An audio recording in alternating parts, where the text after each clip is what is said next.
దేవునికి స్తోత్రం కలుగును గాక. హల్లెలూయా, హల్లెలూయా, హల్లెలూయా.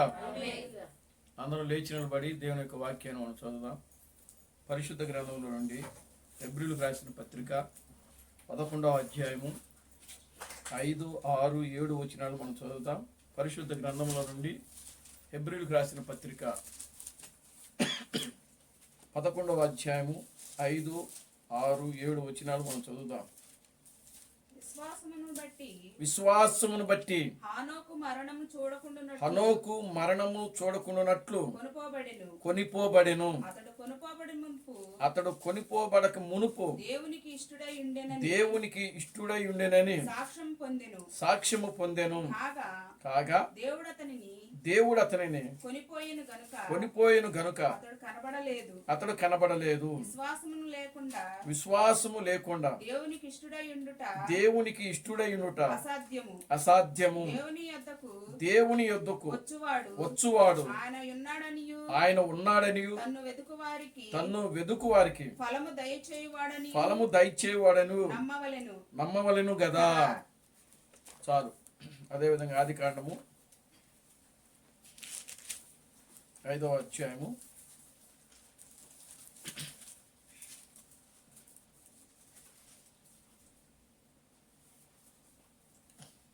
19, 20, 21 వచ్చినాడు మనం చదువుతాం. 19, 20, 21.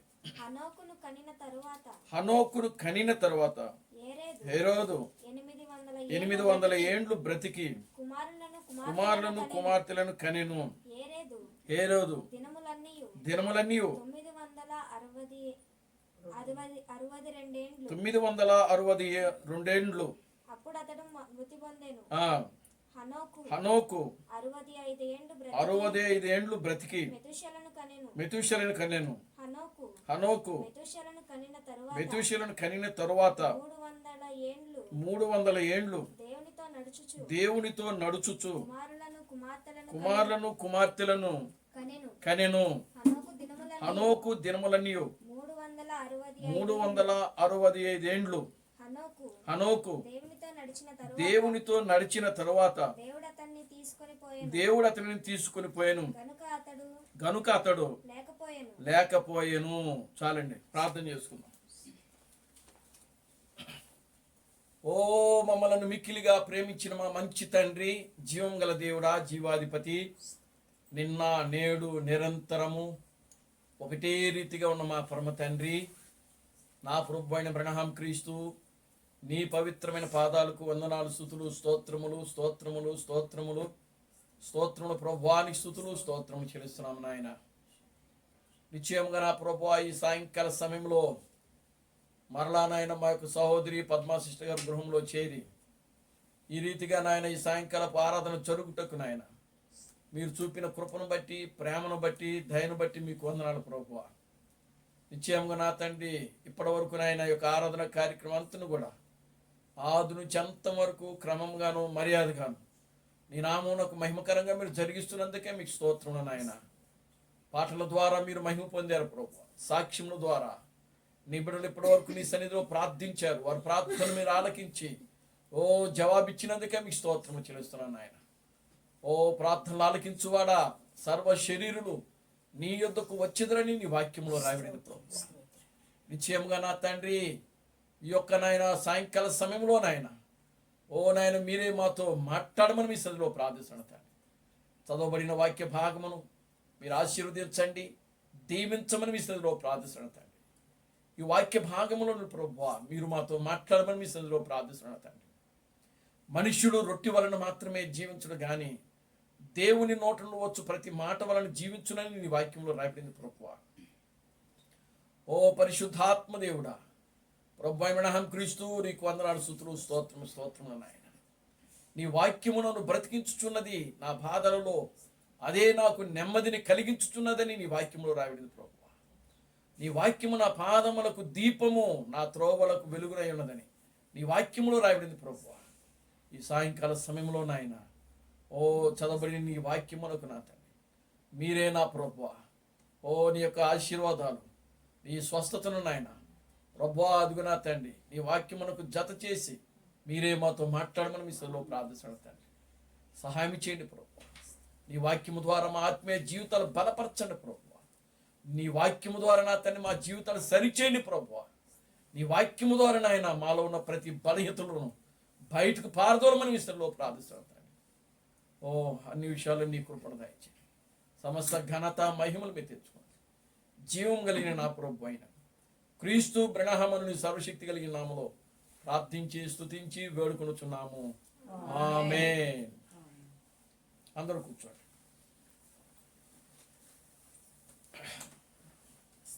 దేవుని స్తోత్రం కలుగుగా. హల్లెలూయా. ఆమేన్. హల్లెలూయా. హల్లెలూయా. హల్లెలూయా. హల్లెలూయా.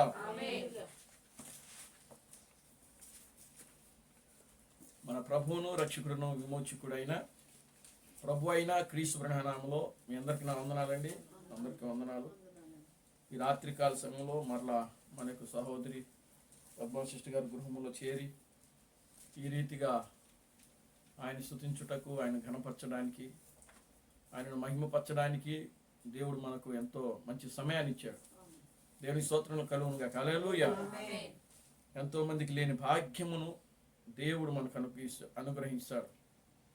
ఈ దినము చూడాలని అనేక మంది బిడ్డలు ఆశపడ్డారు, కానీ ప్రియులారా దేవుడు వారికి అవకాశం ఇవ్వలేదు. అనేక మంది మరణించారు. అనేక మంది బలహీనతలతో హాస్పిటల్లో ఉంటున్నారు. అనేక మంది గాయాలతో ప్రియులారా మంచాల మీద ఉంటున్నారు.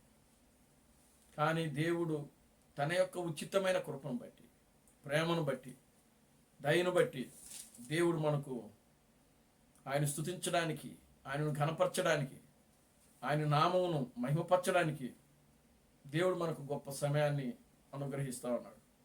దేవుని స్తోత్రం కలుగుగా. హల్లెలూయా.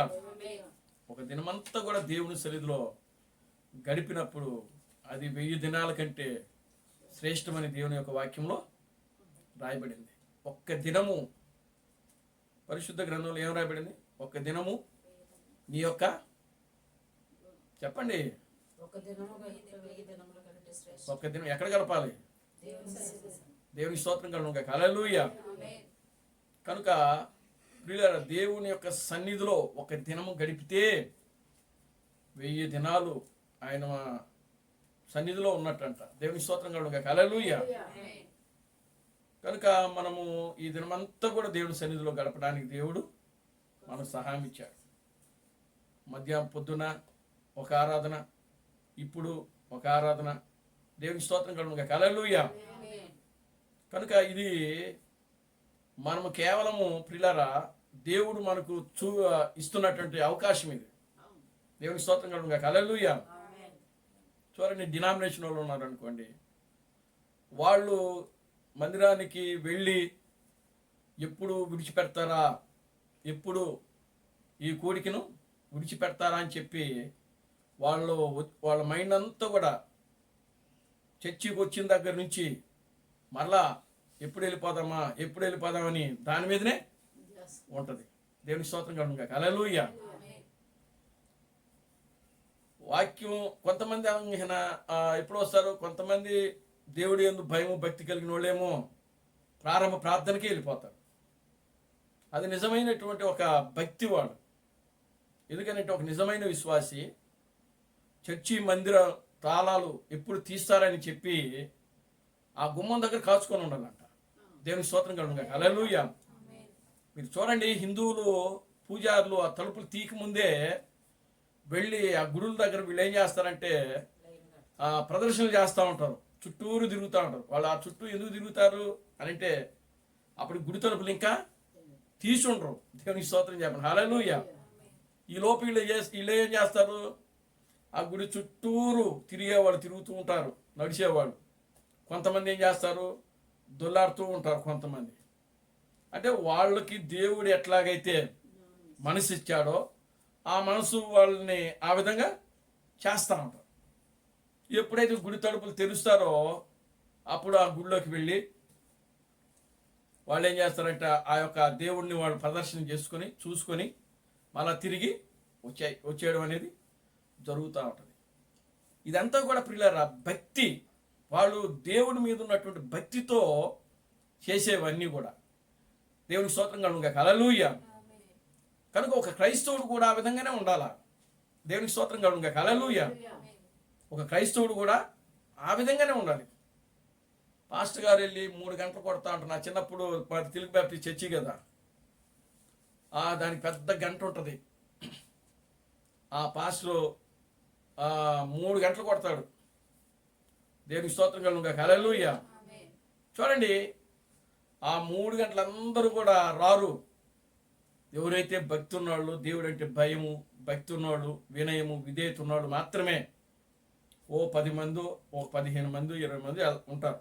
100 మంది ఉంటే ఆ 100 మందిలో 10 మంది వాళ్ళు కూడా పాటలు పాడేవాడు. వాళ్ళు దేనికి వస్తున్నారు? పాటలు పాడడానికి కోసం.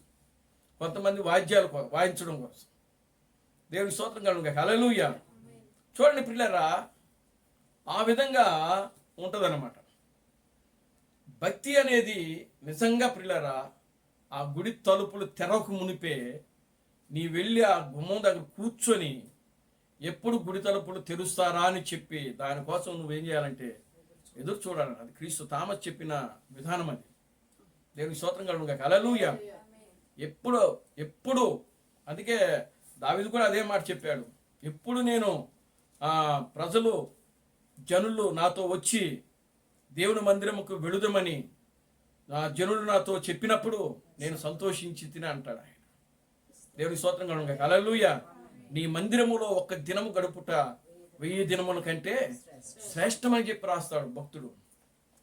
కనుక ప్రియులారా, మనము ఓపికతో, శరీర బలహీనతలు ఉన్నప్పటికీ, ఎన్నో మనకు సమస్యలు ఉన్నప్పటికీ ప్రియులారా, మనము ఈ విధంగా దేవుని యొక్క సన్నిధిలో కూడుకొని దేవుని స్తుతిస్తూ, దేవుని ఘనపరచడానికి, దేవుని మహిమపరచడానికి ప్రియులారా, దేవుడు మనకు మంచి సమయాన్ని అనుగ్రహిస్తున్నాడు. దేవుని స్తోత్రం కలుగుగాక. హల్లెలూయా. ఆమేన్. హల్లెలూయా. చూడండి ప్రియమైన దేవుని బిడ్డలారా, మనకు సహనం అనేది చాలా అవసరం. మానవుని జీవితానికి సహనము, ఓర్పు అనేవి చాలా ప్రాముఖ్యమైనవి. ఈ సహనము, ఓర్పు అనేది మనకు లేనప్పుడు ప్రియులారా, మనము ఏ విషయంలో కూడా నెమ్మది కలిగి జీవించలేం. దేవుని స్తోత్రం కలుగుగా. హల్లెలూయా. ఆమేన్. హల్లెలూయా. కనుక చూడండి, దేవుడు ఆయన చేయబోయేటువంటి ప్రతి కార్యాన్ని కూడా ముందుగానే మనకు తెలియజేస్తూ ఉంటాడు ఆయన. దేవుని స్తోత్రం కలుగుగా. హల్లెలూయా. ఆయన తెలియజేసినప్పుడు దేవుడు ఆ యొక్క కార్యాలను మనం పొందుకునే అంత విశ్వాసం కలిగి మనం జీవించాలి. దేవుని స్తోత్రం కలుగుగా. హల్లెలూయా. కనుక దేవుడు అంటేనే విశ్వాసము. దేవుడు అంటేనే విశ్వాసము. విశ్వాసము లేకుండా దేవునికి ఇష్టుడైనుట అసాధ్యము అని వాక్యం. గత మధ్యాహ్న సమయంలో మనం ధ్యానం చేశాం. ఏమిటి అనంటే, అబ్రహాము 6వ ఇంద్రియము కలిగి ఉండెను. దేవుని స్తోత్రం కలుగుగా. హల్లెలూయా. ఇప్పుడు ప్రియమైన దేవుని బిడ్డలారా, ఈ రాత్రికాల సమయంలో మనం ధ్యానం చేయబోయేటువంటి అంశము సియోను కుమారి. దేవుని నామానికి మహిమ కలుగుగా. హల్లెలూయా. సియోను కుమారి 6వ ఇంద్రియము కలిగి ఉండుము. దేవునికి స్తోత్రం కలుగుగా. హల్లెలూయా. మనం చేస్తున్న ప్రసంగాలని సియోను కుమారి మీదే వెళ్తా ఉన్నాయి ఎక్కువగా. దేవునికి స్తోత్రం కలుగుగా. హల్లెలూయా. సియోను కుమారి 6వ ఇంద్రియము కలిగి ఉన్నాడు. ఇప్పుడు చూడండి, హనోకు ఉన్నాడు ఇక్కడ. ఎవరండి? హనోకు కంటే ముందు 6 ఉన్నారు. హనోకు 7వ వాడు పరిశుద్ధ గ్రంథములో. దేవుని స్తోత్రం కలుగుగా. హల్లెలూయా. ఆ వంశావళిలో చూడండి, 5వ అధ్యాయం, ఆదికాండము 5వ అధ్యాయమును మనం చూద్దాం ఒకసారి.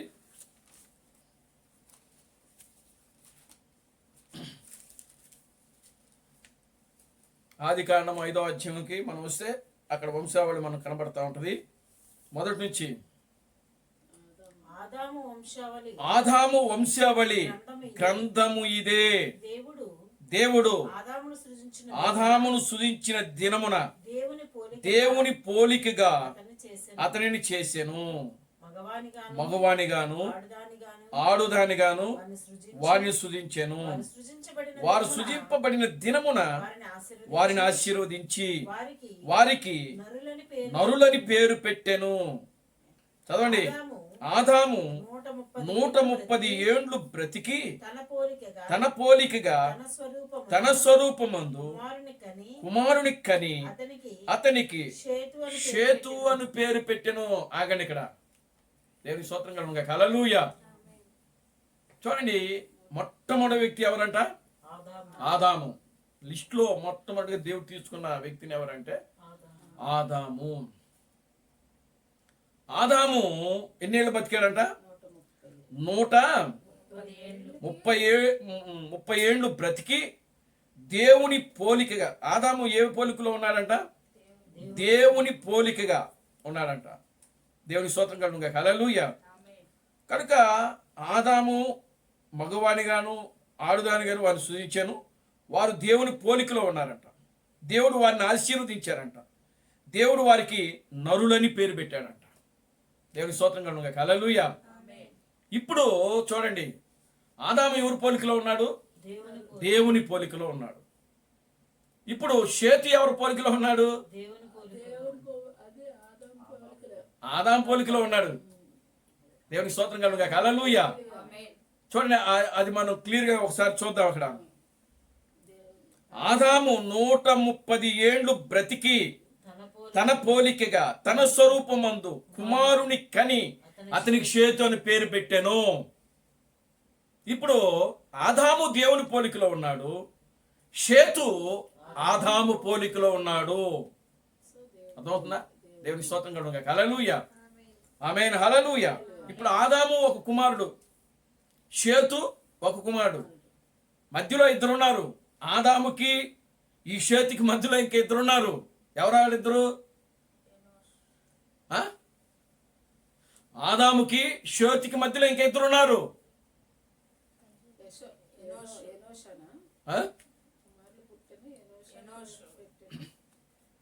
ఆదాముకి షేతుకి మధ్యలో ఇంక ఇద్దరున్నారు. వాళ్ళిద్దరు ఎవరంటే కయ్యను హేబేలు. దేవుని స్తోత్రం కలుగుగా. హల్లెలూయా. ఎవరున్నారు? కయ్యను హేబేలు. కానీ ఈ కయ్యను హేబేలును వారిని ఆ లిస్టులో తీసుకోవట్లేదు దేవుడు.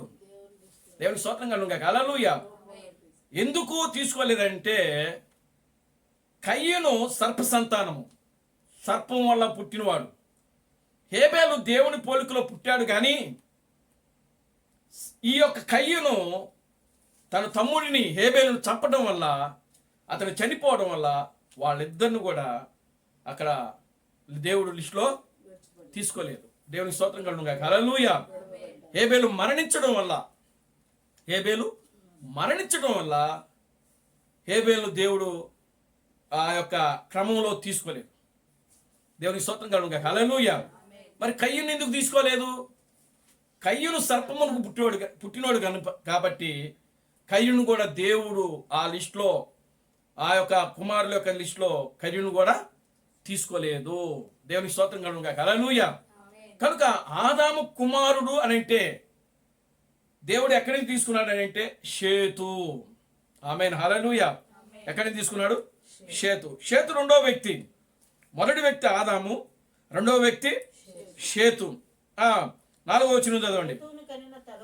షేతును కనిన తరువాత ఆదాము బ్రతికిన దినములన్నీ 800 ఏండ్లు అతడు కుమారులను కుమార్తెలను కనెను. ఆదాము బ్రతికిన దినములన్నీ 930 ఏండ్లు అప్పుడు మృతి పొందినను. షేతు 105 ఏండ్లు బ్రతికి ఎనోషును కనెను. ఎనోషును కనిన తరువాత షేతు 800 ఏండ్లు బ్రతికి కుమారులను కుమార్తెలను కనెను. షేతు బ్రతికిన దినములన్నీ 912 ఏండ్లు అప్పుడు అతడు మృతి పొందాను. మూడో వ్యక్తి ఎవరంటే ఎనోషు. మూడో వ్యక్తి ఎవరు? ఎనోషు. దేవుని స్తోత్రం కలుగుగా. హల్లెలూయా. 9వ వచనం. ఎనోషు 90 సంవత్సరములు బతికి కయీనానును కనెను. కేయినాను కనిన తరువాత ఎనోషు 800 బ్రతికి ఆ, కుమారులను కుమార్తెలను కనెను. ఆ, ఎనోషు దినములన్నీ ఎనోషు దినములన్నీ 905 ఏండ్లు. ఆ, అప్పుడు అతడు మృతి పొందెను. ఆ, నాలుగో వ్యక్తి ఎవరు అని అంటే కెయీనా. నాలుగో వ్యక్తి పేరు ఎవరు? కెయీనా. కేయినాను దేవునికి స్తోత్రం కలుగును గాక. హల్లెలూయా. మొదటి కుమారుడు ఏమో ఆదాము, రెండవ కుమారుడు షేతు, మూడవ కుమారుడు ఎనోషు, నాలుగవ కుమారుడు కేయినాను. దేవునికి స్తోత్రం కలుగును గాక. హల్లెలూయా. 2వ వచనం చదవండి.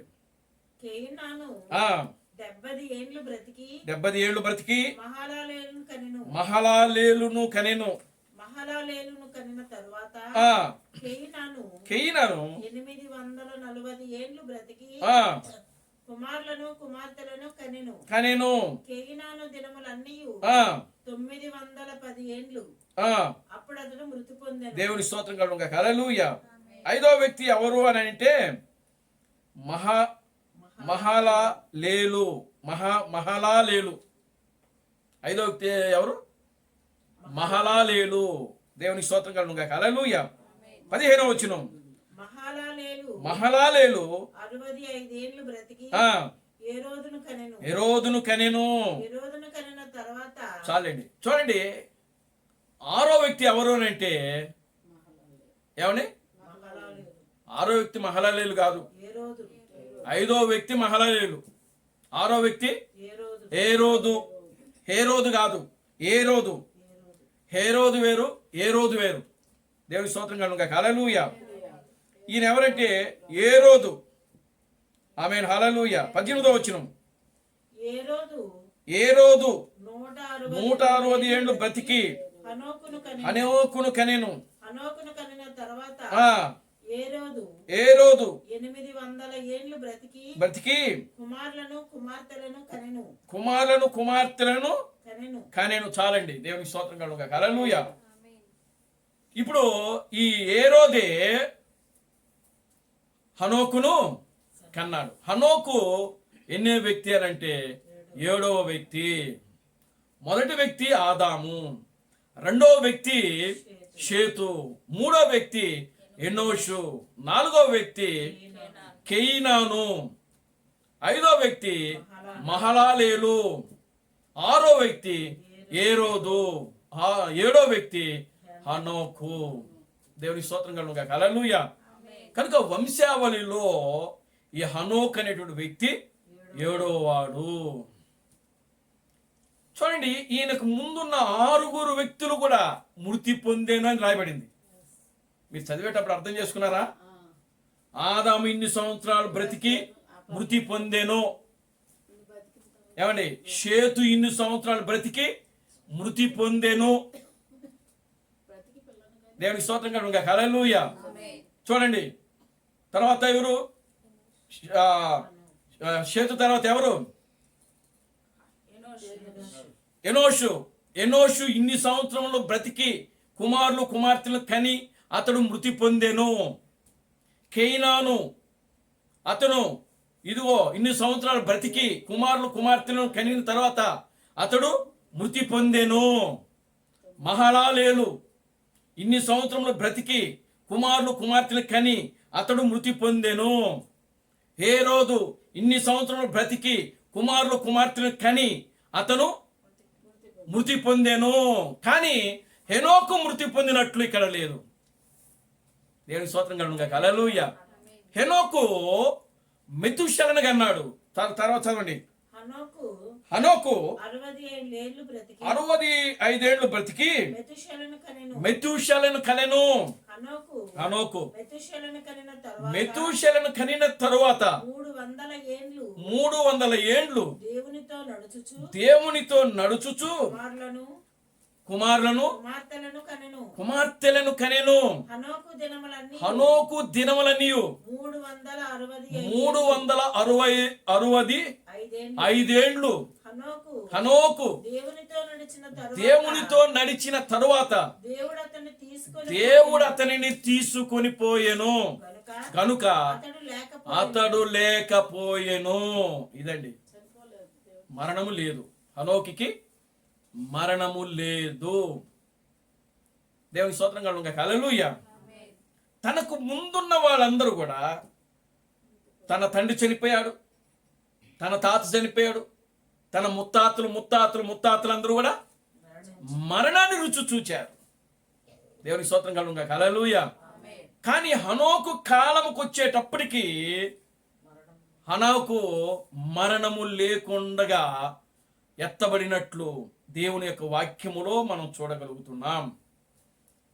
చూడండి, హనోకుకి మెతుషెలకి, ప్రియులారా గమనించండి, ఈ మెతుషెల ఎవరిని కన్నాడు అని అంటే నోవాహును కన్నాడు. దేవునికి స్తోత్రం కలుగును గాక. హల్లెలూయా.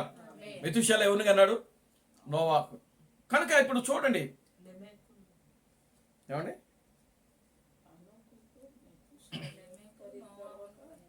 మెతూషెల లెమెకును కనెను. దేవుని స్తోత్రం కలుగును గాక. హల్లెలూయా. లెమెకు నోవాహును కనెను. చూడండి, సరే మనకు అదంతా అవసరం లేదండి. చూడండి, ఇప్పుడు హనోకును మనం తీసుకుందాం. హనోకును మనం చూచినప్పుడు ఆయన ఎత్తబడినట్లుగా హనోకుని క్రీస్తు బ్రహ్మ ఎవరితో పోల్చాడు అని అంటే వధువుతో పోల్చాడు ఆయన. దేవుని స్తోత్రం కలుగును గాక. హల్లెలూయా. ఎవరితో పోల్చాడు? వధువుతో పోల్చాడు. ఇప్పుడు ఆయన బ్రతికిన సంవత్సరములన్నీ కూడా 500 ఏండ్లని క్రీస్తు బ్రహ్మ మాట్లాడుతున్నాడు. ఇక్కడ పరిశుద్ధ గ్రంథంలో 365 ఏండ్లు బ్రతికినట్లుగా వాక్యంలో రాయబడింది. దేవుని స్తోత్రం కలుగును గాక. హల్లెలూయా. మరి క్రీస్తు బ్రహ్మ ఏమని చెప్పాడంటే ఆయన 500 ఏండ్లు బ్రతికాడు అని చెప్పాడు ఆయన. దేవుని స్తోత్రం కలుగును గాక. హల్లెలూయా. ఈ 500 ఏండ్లు కూడా ఆయన కుమారులను కుమార్తెలను కనుచు దేవునితో నడుచుచు వచ్చాడంట. దేవుని స్తోత్రం కలుగును గాక. హల్లెలూయా. ఒక దినమున దేవుడు హనోకుకి ప్రత్యక్షమై, హనోకు, ఇదిగో ఇక నీ సమయం అయిపోయింది, నీ ఇళ్ళంతా నువ్వు చక్కబెట్టుకో. దేవుని స్తోత్రం కలుగును గాక. హల్లెలూయా. నీ ఇల్లు నువ్వు చక్కబెట్టుకో అని చెప్పి దేవుడు హనోకుతో మాట్లాడాడు. దేవుని నామానికి మహిమ కలుగును గాక. హల్లెలూయా. దోరుడు గల హల్లెలూయా. ఇప్పుడు హనోకు ఏం చేయాలి అని అంటే ఆయన తన యొక్క ఇల్లును చక్కబెట్టుకోవడము ప్రారంభించాడు. అంటే ఇల్లు అంటే ఈ లోక సంబంధమైన ఇల్లు కాదు. దేవుని స్తోత్రం కలుగును గాక. హల్లెలూయా. ఏ ఇల్లు అనంటే మన జీవితం, మన హృదయము. దేవుని స్తోత్రం కలుగును గాక. హల్లెలూయా. హిజ్కియాకు యెషయా ప్రవక్త ద్వారా ఆయన పంపించాడు. హిజ్కియా యెషయాతో మాట్లాడాడు. దేవుడు యెషయాతో మాట్లాడి ఏమని మాట్లాడాడు?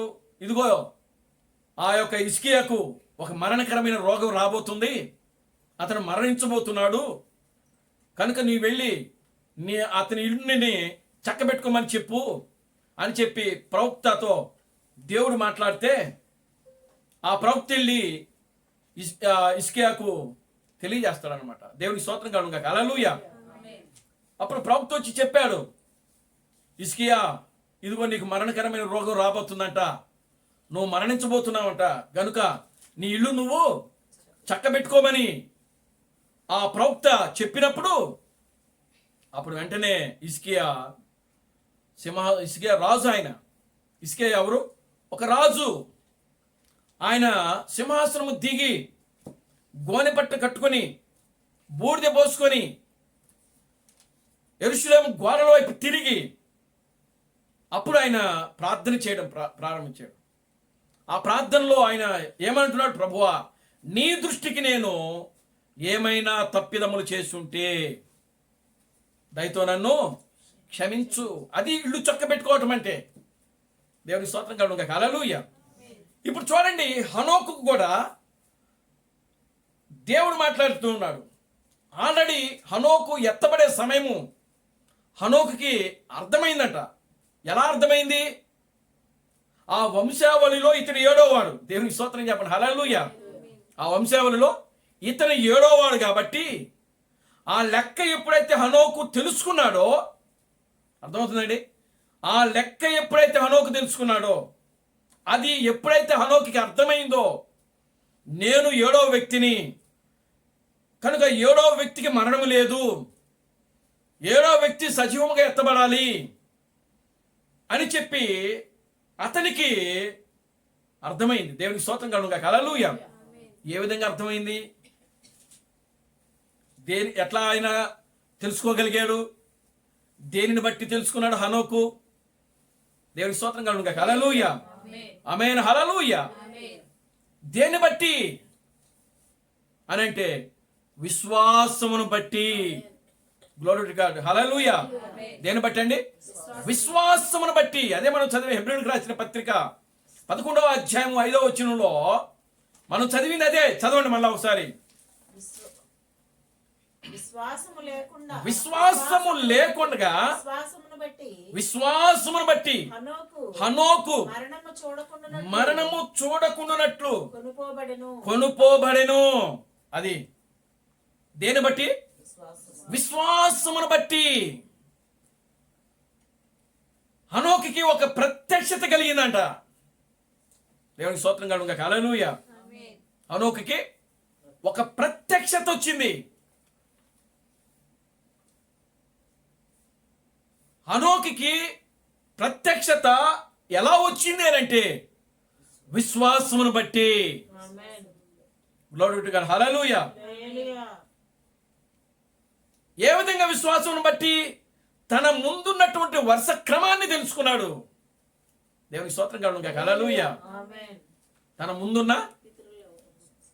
ముందున్న వరుస యొక్క క్రమాన్ని, ఆ సంఖ్యను ఎరిగి ఉన్నాడు హనోకు. దేవునామానికి మహిమ కలుగుగాక. హల్లెలూయా.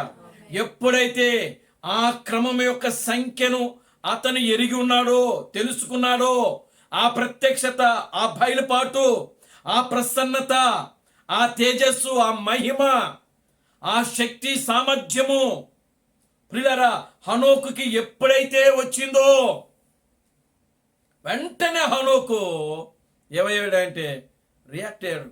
నీకు సిద్ధపడ్డాడు ఆయన. ఆయనకు అర్థమైంది నాకు మరణం లేదు. దేవుని స్తోత్రం కలుగుగాక. హల్లెలూయా. ఎప్పుడో ఒక దినాన దేవుడు నన్ను తీసుకుని వెళ్ళిపోతాడు. దేవుని స్తోత్రం కలుగుగాక. హల్లెలూయా. ఏదో ఒక రోజున దేవుడు నన్ను తీసుకుని వెళ్ళిపోతాడు.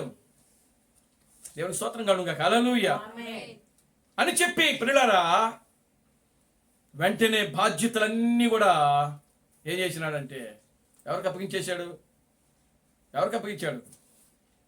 మెతుషాలాకి. దేవునికి స్తోత్రం కలుగుగాక. హల్లెలూయా. ఆమేన్. హల్లెలూయా. అయ్యా దేవుడు వస్తున్నాడు, నేను వెళ్ళిపోతున్నాను.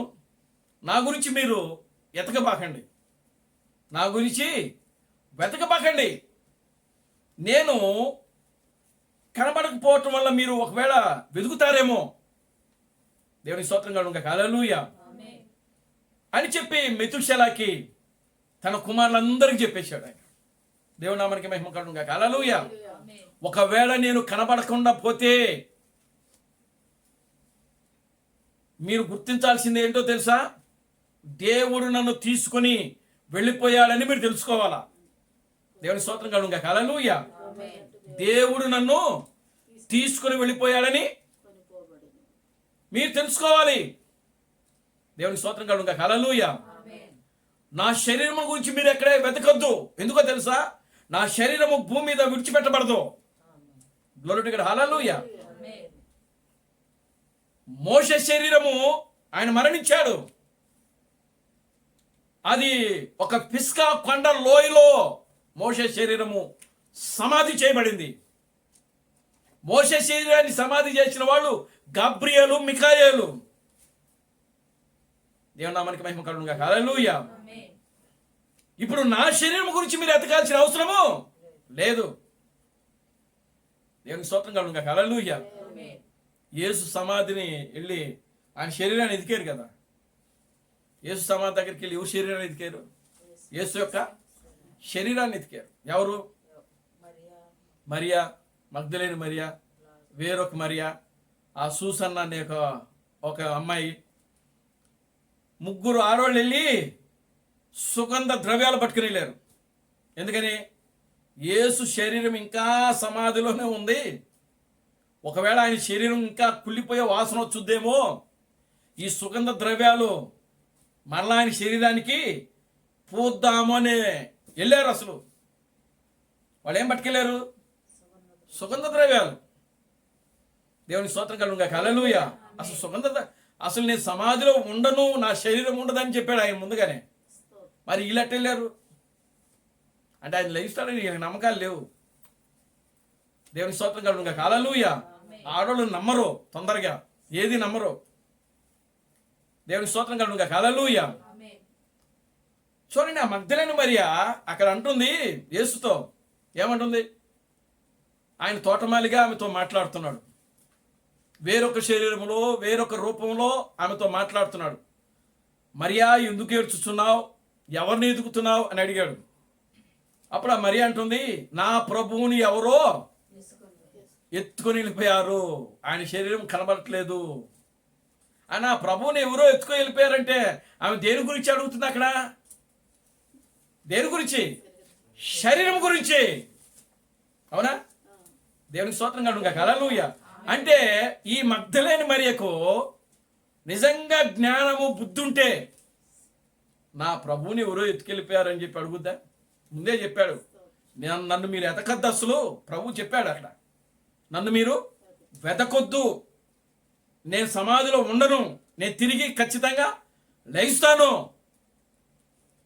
అని ముందే చెప్పినప్పుడు వీళ్ళేం చేయాలి? ఆయన మమ్మల్ని కలుసుకుంటాడు, ఆయనకు మరణం లేదు అని చెప్పి ఏదో ఒక గదిలో ఉండి ప్రార్థన చేయాలి. ఈ ఆడవాళ్ళకి తొందర ఎక్కువ కదా, మామూలుగానే తొందర ఎక్కువ. కనుక ఆయన మాటల యందు వీళ్ళు లక్ష్యముంచక, యేసు చెప్పిన మాటల యందు వీళ్ళు లక్ష్యముంచక వీళ్ళేం చేశారు అని అంటే ఆయన యొక్క శరీరాన్ని వెతకడానికి వెళ్ళారండి వీళ్ళు. పైగా ఆయన శరీరం ఇంకా అక్కడే ఉంటుంది. మరలా మనం వెళ్ళి మరి బండ ఉంటుంది, మనం ఆ బండను తీస్తామా తీయలేమా? పోనీ మగవాళ్ళు ఎవరైనా ఆ టైంలో వీళ్ళు వెళ్ళిన టైంలో మగవాళ్ళు ఉంటారు అక్కడ? ఏం ఆలోచన ఏమి లేదు. ఒక అక్కకి ఇంకో అక్క తోడైంది, ఆ అక్కకి ఇంకో అక్క తోడైంది, ఈ ముగ్గురు అక్కలు కలిసి వెళ్ళారన్నమాట. దేవుని స్తోత్రం కలుగుగా. హల్లెలూయా. బహుశా ముగ్గురు ఆ బండను తోసేద్దాం అనుకున్నారేమో. దేవునామానికి మహిమ కలుగుగా. హల్లెలూయా. చూడండి ప్రియులారా, గమనించండి.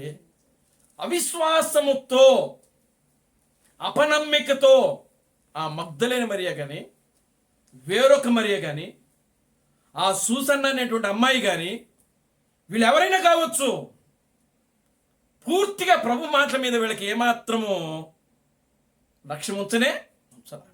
దేవుని స్తోత్రం కలుగుగా. హల్లెలూయా. ఇంకా ఆమె బాధను తట్టుకోలేక దేవుడే ఆమెను తనను తానుగా ఆయన ఏం చేసుకున్నాడంటే బయలుపరుచుకున్నాడు అక్కడ. మరియా, నేను చెప్పాను కదా తిరిగి లేస్తానని. దేవుని స్తోత్రం కలుగుగా. హల్లెలూయా. ఎందుకు ఏడుస్తున్నావు? నువ్వు ఎవరిని ఎదుగుతున్నావు? అసలు నేను వెతకద్దని చెప్పాను కదా. అసలు నన్ను మీరు మృతులలో వెతకద్దు అని చెప్పాడు ఆయన. దేవునామానికి మహిమ కలుగుగా. హల్లెలూయా. యేసును, దేవుణ్ణి మనము మృతులలో వెతకడానికి లేదు. ఆయన సమాధిలో లేడు, ఆయనకు మరణము లేదు. దేవునామానికి మహిమ కలుగుగా. హల్లెలూయా. ఇప్పుడు చూడండి, హనోకు ఆయనకు మరణము లేదు. ముందే చెప్పాడు తన కుమారులకి, ఒకవేళ నేను ఎక్కడైనా శరీరంతో పడిపోతానని మీరు అనుకుంటారేమో. నో, నేను శరీరంతో పడిపోను. నా శరీరంతోనే నేను ప్రభువుని ఎదుర్కోబోతున్నాను. దేవుని స్తోత్రం కలుగుగా. హల్లెలూయా. హనోకుకి ఒక ప్రత్యక్షత ఉంది, హనోకుకి ఒక బయలుపాటు ఉంది. దేవునామానికి మహిమ కలుగుగా. హల్లెలూయా. హనోకుకి ఆ యొక్క 6వ ఇంద్రియము కలిగి జీవించాడు ఆయన. ఏంటి 6వ ఇంద్రియము? విశ్వాసము. ఏమిటి హనోకులో ఉన్న విశ్వాసం? ఏంటి? నాకు మరణము. అబ్రహాముకు ఒక విశ్వాసం ఉన్నది, నేను ఈ మృతతుల్యమైనటువంటి శరీరములో పిల్లలను నేను కనను గాని నా శరీరాలు మార్పు చెందుతాయి. దేవుని స్తోత్రం కలుగుగా. హల్లెలూయా. అబ్రహాము శారా యొక్క శరీరాలు మార్పు చెందాయి పిల్లలు పుట్టే టైంకి. అందుకే అబీమెలెకు రాజు శారాను మోహించాడు, ప్రేమించాడు. దేవుని స్తోత్రం కలుగుగా. హల్లెలూయా.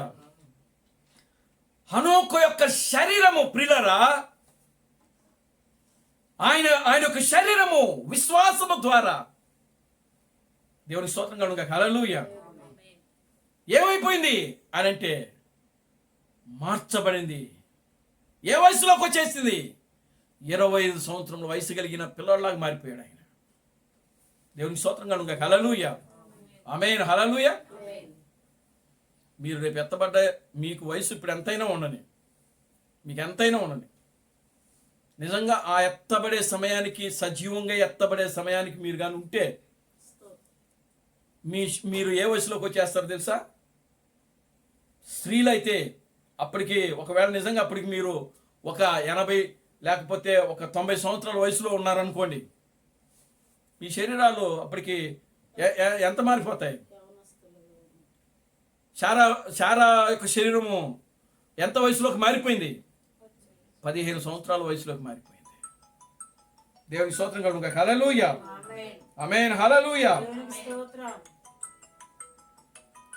ఎంత వయసులోకి మారిపోయింది? శారా యొక్క శరీరము ఎంత వయసులోకి మారింది? 15 సంవత్సరాల వయసులోకి మారిపోయింది. దేవుని స్తోత్రం కలుగుగా. హల్లెలూయా.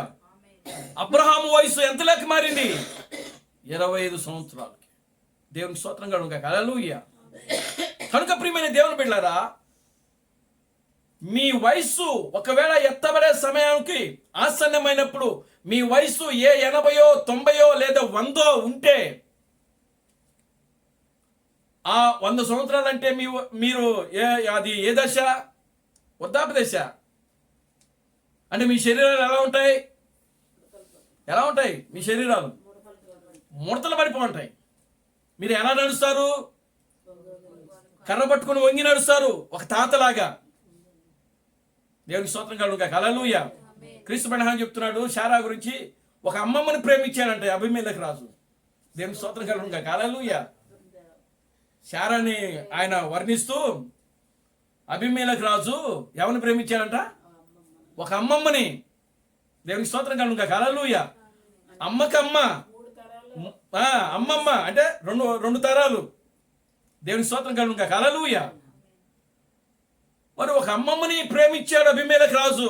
అప్పుడు అబీమెలెకు రాజు 25 సంవత్సరాలు, ఆయనకి ఇంకా వివాహం కాలేదు. ఆయన వివాహం కోసం ఎదురు చూస్తున్నాడు.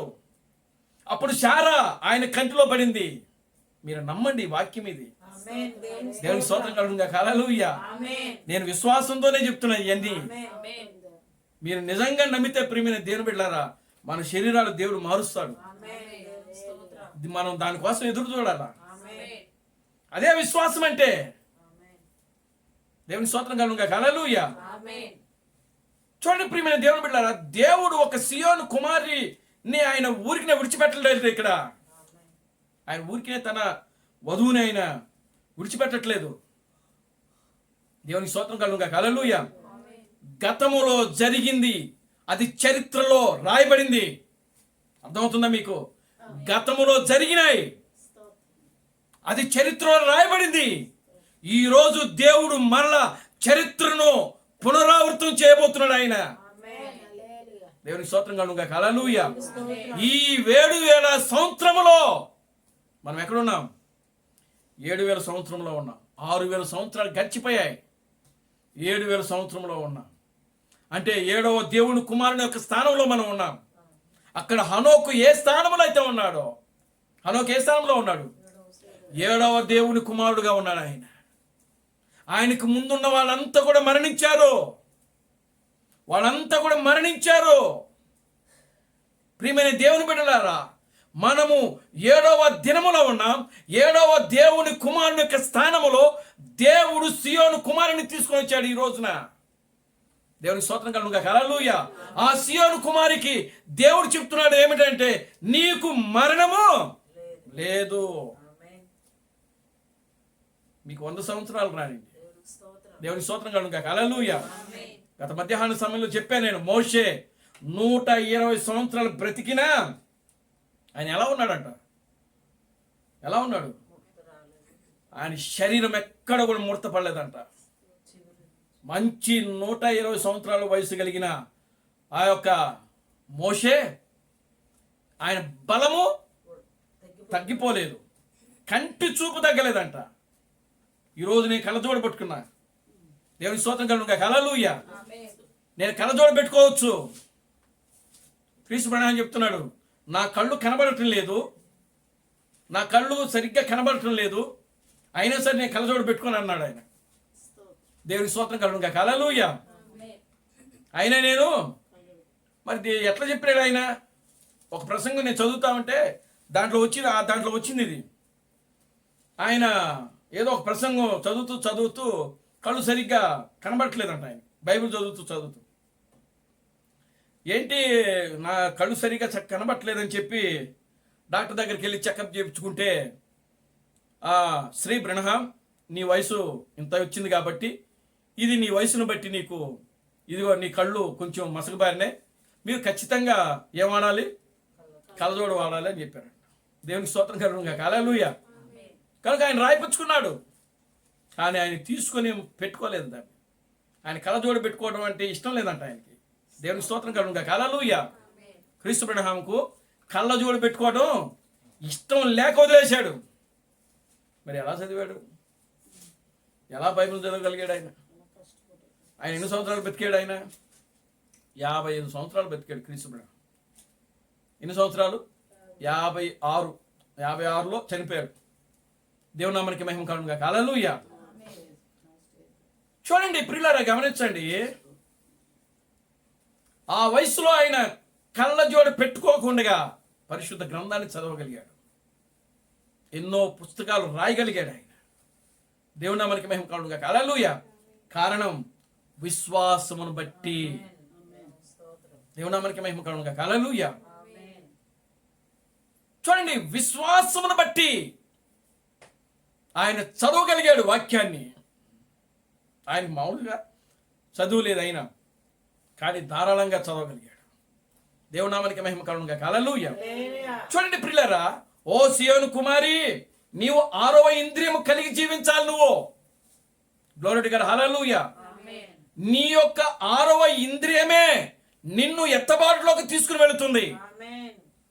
ఏ విధమైన ఎత్తబడుట్లకి? మరణించిన పరిశుద్ధులలో ఎత్తబడుట కాదు, కానీ నీ శరీరము మార్పు చెంది నీ శరీరము యవన స్థితిలోకి వచ్చి నీవు ఎత్తబడతావు. దేవుని స్తోత్రం కలుగుగా. హల్లెలూయా. ఆమేన్. హల్లెలూయా. ప్రజలందరూ చూస్తూ ఉండగానే మీ శరీరాలు మారిపోతాయండి. అవిశ్వాసులు చూస్తూ ఉంటారు. దేవుడు చేసే గొప్ప కార్యం అదే ఈ చివరి దినాల్లో. ఇంకిక్కడ ఏ అద్భుతాలు ఉండవు, ఏ స్వస్థతలు ఉండవు. నీ విశ్వాసమే నిన్ను స్వస్థపరుస్తుంది. ఇక్కడ ఎవరో ఒక పాస్టర్ ప్రార్థన చేస్తే స్వస్థత రావడం కాదు ఇక్కడ. దేవుని స్తోత్రం కలుగుగా. హల్లెలూయా. మరి ఎవరు ప్రార్థన చేసుకుంటే మీకై మీరే ప్రార్థన చేసుకోవాలి. ఆ ప్రార్థన ఎలాగా అంటే విశ్వాసముతో. నువ్వు చేసే ప్రార్థన విశ్వాసముతో చేయాలి. చూడండి 6వ వచనం చదవండి. 11వ అధ్యాయం 6వ వచనం, హెబ్రీయులకు రాసిన పత్రిక. విశ్వాసము లేకుండా దేవునికి ఇష్టుడైనుట సాధ్యము. దేవుని యొద్దకు వచ్చువాడు ఆయన ఉన్నాడనియు తన్ను వెదుకు వారికి ఫలము దయచేవాడనియు నమ్మవలెను గదా. దేవునికి స్తోత్రం కలుగుగా. హల్లెలూయా. మీరు ఎక్కడికి వచ్చారు? మీరు దేవుని యొద్దకు వచ్చారు. ఉన్నాడని వచ్చారా, లేదని వచ్చారా? దేవునికి స్తోత్రం కలుగుగా. హల్లెలూయా. దేవుడు లేడని బుద్ధిహీనులు తమ హృదయములో అనుకొందురు, వారు చెడిపోయిన వారు. గత వారంలోనే అనుకుంటే ఇక్కడే చెప్పారు అది. దేవునికి స్తోత్రం కలుగుగా. హల్లెలూయా. దేవుడు లేడని ఎవరు అనుకుంటారు? బుద్ధిహీనులు అనుకుంటారు. వాళ్ళు ఎవరంట? చెడిపోయిన వారు. దేవునికి స్తోత్రం కలుగుగా. హల్లెలూయా. దేవుని యొద్దకు వచ్చేవాడు దేవుడు ఉన్నాడని నమ్మి తీరాలి. అలా ఉంటేనే రావాలి. దేవునికి స్తోత్రం కలుగుగా. హల్లెలూయా. ముందు దేవుడు ఉన్నాడని నమ్మాలి.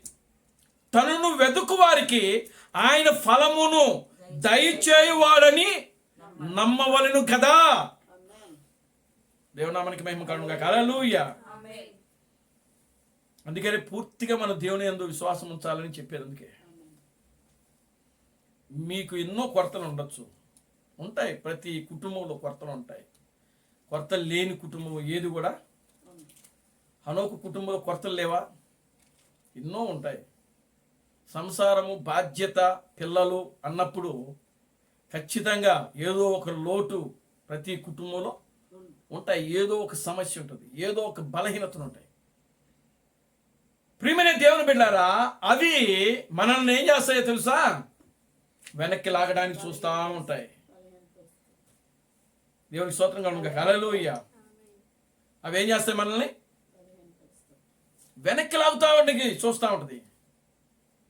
కానీ ప్రియులారు గమనించండి, అవి వెనక్కి లాగే కొలది మనం ఏం చేయాలంటే ముందుకి వాటిని జయించుకుంటూ ముందుకెళ్ళిపోతా ఉండాలి. దేవుని నామానికి మహిమ కలుగుగా. హల్లెలూయా. మనం ఎప్పుడైతే వాటిని ప్రియులారా వాటి యందు లక్ష్యముంచక మనము లక్ష్యముంచక దేవుని వాక్యమందు మనము లక్ష్యముంచుతూ మన విశ్వాసములో మనము ముందుకు సాగుతూ ఉండాలి. దేవుని నామానికి మహిమ కలుగుగా. హల్లెలూయా. Glory to God. హల్లెలూయా. అందుకనే ప్రియమైన దేవుని బిడ్డలారా, పౌలు అంటాడు, ఈ యొక్క భూమి మీద ఉన్న వాటిని మరచి, కిందున్న వాటిని మరచి, వెనుక ఉన్న వాటిని మరచి, దేవునికి స్తోత్రం కలుగుగా. హల్లెలూయా. దేనికోసం ఆయన చూడమంటున్నాడు అని అంటే, ఇదిగో పరలోకం వైపు చూడమంటున్నాడు ఆయన. Glory to God. హల్లెలూయా. పైనున్న వాటి గురించే మీరు మనసు పెట్టండి. మనకు అనేకమైన మనల్ని ఆధ్యాత్మిక జీవితంలో నుంచి ప్రియులరా, మనం ఏదైతే కలిగి ఉన్నామో, మనము ఏ విశ్వాసములు అయితే జీవిస్తున్నామో ఆ విశ్వాసములో నుండి మనలను వెనక్కి లాగుటకు దయ్యము, అపవాది మనలను ఎన్నో రీతులుగా ఏం చేస్తూ ఉంటాడంటే శోధిస్తూ ఉంటాడు. అపవాది మనల్ని ఏం చేస్తుంది? శోధిస్తూ ఉంటుంది. దేవునికి స్తోత్రం కలుగుగా. హల్లెలూయా. అపవాది మనల్ని శోధించినప్పుడు ఆ అపవాది శోధన వైపు మనం చూడకూడదు. ఆమేన్. హల్లెలూయా. దుష్టుడు తీసుకొస్తున్న బలహీనత వైపు మనం చూడకూడదు. దుష్టుడు తీసుకొస్తున్న ఆర్థిక సమస్యల వైపు మనం చూడకూడదు. దుష్టుడు తీసుకొస్తున్నటువంటి ఐకిక విచారముల వలన మనము వాటి మీద మనసు పెట్టకూడదు. కానీ పైనున్న వాటి మీదనే మనము మనసు పెట్టాలి. వాటి అందే మనం లక్ష్యం ఉంచాలి. దేవుని స్తోత్రం కలుగుగా. హల్లెలూయా. పైనున్న వాటినే వెదుకుడి. కనుక చూడండి, దేవుడు ఉన్నాడని నమ్మాలి. ఆయనను వెతుకు వారికి ఫలమును దయచేయువాడు అని కూడా మనం నమ్మాలంట. దేవుని స్తోత్రం కలుగుగా. హల్లెలూయా. కనుక ప్రియులారా, మనం ఏదో దేవుని దగ్గరికి వస్తున్నామనంటే అలా కాదు. మనం ఏదో ఒకటి దేవుని ద్వారా మేలును అనుభవించి తీరాలి. అది శారీరకంగాను ఆత్మీయంగాను. దేవుడు ఆయన కేవలము ఒక శరీర సంబంధమైన ఆశీర్వాదం గురించి దేవుడు పిలవడు మనల్ని. శరీర సంబంధమైనవి అవి ఇవి ఈ లోక సంబంధమైనవి. అవి ఉంటవి, వస్తూ ఉంటాయి, పోతా ఉంటాయి. ఆమేన్. హల్లెలూయా. ఈరోజు డబ్బు ఉంటుంది, రేపు పోయిద్ది. ఈరోజు ఇల్లు ఉంటుంది, రేపు పోయిద్ది. ఈరోజు బంగారం ఉంటుంది, రేపు పోయిద్ది. కారణం అవి ఈలోక సంబంధమైనవి. దేవుని స్తోత్రం కలుగునుగా. హల్లెలూయా. కానీ పర సంబంధమైనది అది నిత్యము ఉండే ఆశీర్వాదము. దేవుని నామానికి మహిమ కలుగునుగా. హల్లెలూయా. అందుకే ఆయన అంటున్నాడు, పైనున్న వాటి గురించే మీరు ప్రయాసపడండి. దేవుని నామానికి మహిమ కలుగునుగా. హల్లెలూయా. చూడండి, హనోకు ఆ పైనున్న వాటి మీదనే మనసు పెట్టాడు. ఆయన హనోకు పైనున్న వాటి మీదనే మనసు పెట్టాడు ఆయన. ఈ శరీర సంబంధమైనవి, భూ సంబంధమైనవి వాటి మీద ఏమాత్రము కూడా హనోకు లక్ష్య పెట్టలేదు. దేవునామానికి మహిమ కలుగును గాక. హల్లెలూయా. వాటి మీద ఏమాత్రము కూడా హనోకు లక్ష్య పెట్టలేదు. వాటిని లక్ష్య పెట్టలేదు కనుకనే హనోకు దేవునితో నడవగలిగాడు. దేవునామానికి మహిమ కలుగును గాక. హల్లెలూయా. ఆమేన్. హల్లెలూయా. ఎన్నో బలహీనతలు వచ్చినప్పటికీ, ఎన్నో సమస్యలు ఉన్నప్పటికీ ప్రియులారా వాటి మీద మనసు పెట్టలేదు కనుకనే ఆ కాలమునకు, ఆ గడియకు దేవుడు ప్రియులారా హనోకుకి ఏ వర్తమానం అయితే ఇచ్చాడో ప్రియులారా ఆ వర్తమానాన్ని హనోకు గట్టిగా పట్టుకున్నాడు ఆయన. దేవునికి స్తోత్రం కలుగును గాక. హల్లెలూయా. నోవాహు హనోకును గమనిస్తూ ఉండేవాడంట. దేవునికి స్తోత్రం కలుగును గాక. హల్లెలూయా. ఏమండి, నోవాహు ఎవరిని గమనిస్తున్నాడంట? హనోకుని. ఎందుకు హనోకుని గమనించాడు నోవాహు అంటే, నోవాహుకి తెలుసు హనోకు 7వ వాడు. దేవునికి స్తోత్రం కలుగును గాక. హల్లెలూయా. నోవాహుకి హనోకు గురించి తెలుసు. ఏ విధంగా అనంటే, హనోకు 7వ వ్యక్తి. ఖచ్చితంగా హనోకు ఏ స్థానంలో ఉన్నాడంటే, అతను సజీవముగా ఎత్తబడే స్థానంలో ఉన్నాడు. మరణము లేకుండా కొనిపోబడే స్థానంలో ఉన్నాడు హనోకు. ఏ వ్యాధి, బాధలు, శ్రమలు, శోధనలు, ఇరుకులు, ఇబ్బందులు అవేవి కూడా హనోకుని ఆపలేవు. ఎప్పుడు వెళ్ళిపోతాడా అని చూస్తున్నాడంట హనోకు. దేవుని స్తోత్రం కలుగును గాక. హల్లెలూయా. హనోకు ఉన్న టైంలోనే నోవాహు వాడగట్టడం ప్రారంభించాడంట. దేవునికి స్తోత్రం చెప్పండి. హల్లెలూయా. హనోకు ఉన్న టైంలోనే దేవుడు హనోకు ఉన్న టైంలోనే నోవాహుతో మాట్లాడినాడు. దేవునికి స్తోత్రం కలుగును గాక. హల్లెలూయా. చూడండి ప్రియమైన దేవుని బిడ్డలారా, ఇప్పుడు హనోకు ఎన్నో వ్యక్తి అని అంటే, హనోకు 7వ వ్యక్తి. హనోకు తర్వాత మెతుషెల. మెతుషెల తర్వాత మెతుషెల. హనోకు తర్వాత మెతుషెల. మెతుషెల తర్వాత లెమెకు. లెమెకు తర్వాత నోవాహు. అంటే నోవాహు ఎన్నో వ్యక్తి? 9వ వ్యక్తి. దేవునికి స్తోత్రం కలుగును గాక. హల్లెలూయా. నోవాహు ఎన్నో వ్యక్తి? 9వ వ్యక్తి. దేవుని నామానికి మహిమ కలుగును గాక. హల్లెలూయా. చూడండి, ఇప్పుడు హనోకు నోవాహు ఈ యొక్క హనోకును గమనిస్తూ ఉన్నాడంట. ఈరోజు మనల్ని కూడా గమనిస్తూ ఉన్నారు ప్రజలు. Glory to God. హల్లెలూయా. హనోకు నోవాహు ఇక్కడ ఏ సంఘానికి సూచనగా ఉన్నాడు అని అంటే, శ్రమల ద్వారా వచ్చే సంఘానికి సూచనగా ఉన్నాడు. ఆమేన్. హల్లెలూయా. ఇప్పుడు నోవాహు ఎవరిని గమనిస్తున్నాడు? హనోకును గమనిస్తున్నాడు. దేవునికి స్తోత్రం కలుగును గాక. హల్లెలూయా. అర్థమవుతుందండి? ఆమేన్. హల్లెలూయా. నోవాహు హనోకుని గమనిస్తున్నాడు. నోవాహు ఎందుకు హనోకుని గమనిస్తున్నాడు అని అంటే, ప్రియులారా నోవాహు కూడా ఒక ప్రత్యక్షత ఉంది. దేవుని నామానికి మహిమ కలుగును గాక. హల్లెలూయా. ఇప్పుడు నోవాహు ఏ సంఘానికి సూచనగా ఉన్నాడు అని అంటే, శ్రమల ద్వారా వచ్చే సంఘానికి సూచనగా ఉన్నాడంట. ఆమేన్. హల్లెలూయా. హనోకు ఎత్తబడే సంఘానికి సూచనగా ఉన్నాడు ఆయన. దేవుని నామానికి మహిమ కలుగును గాక. హల్లెలూయా. Glory to God. హల్లెలూయా. ఈ మధ్యలో మెతుషెల ఉన్నాడు. మెతుషెల ఎన్ని సంవత్సరాలు బతికాడు చూడు. మెతుషెల 187 ఏండ్లు బ్రతికి 180 ఏళ్ళు బ్రతికి లెమెకును కనెను. మెతుషెల లెమెకును కనిన తరువాత 782 ఏండ్లు. ఏమండి చదివేటప్పుడు చూడండి. 782 ఏండ్లు. 782 ఏళ్ళు బ్రతికి కుమారులను కుమార్తెలను కని మెతూషల దినములన్నీ 969 ఏండ్లు. అప్పుడు అతడు మృతి పొందాను. దేవుని స్తోత్రం కలుగును గాక. హల్లెలూయా. ఇది 1000 ఏళ్ల పరిపాలనకి సూచన. ఏది? మెతూషల బ్రతికిన జీవితమే 1000 ఏళ్ల పరిపాలనకు సూచనగా ఉన్నది. దేవునికి స్తోత్రం కలుగును గాక. హల్లెలూయా. వధువు ఎత్తబడింది అంటే హనోకు ఎత్తబడ్డాడు.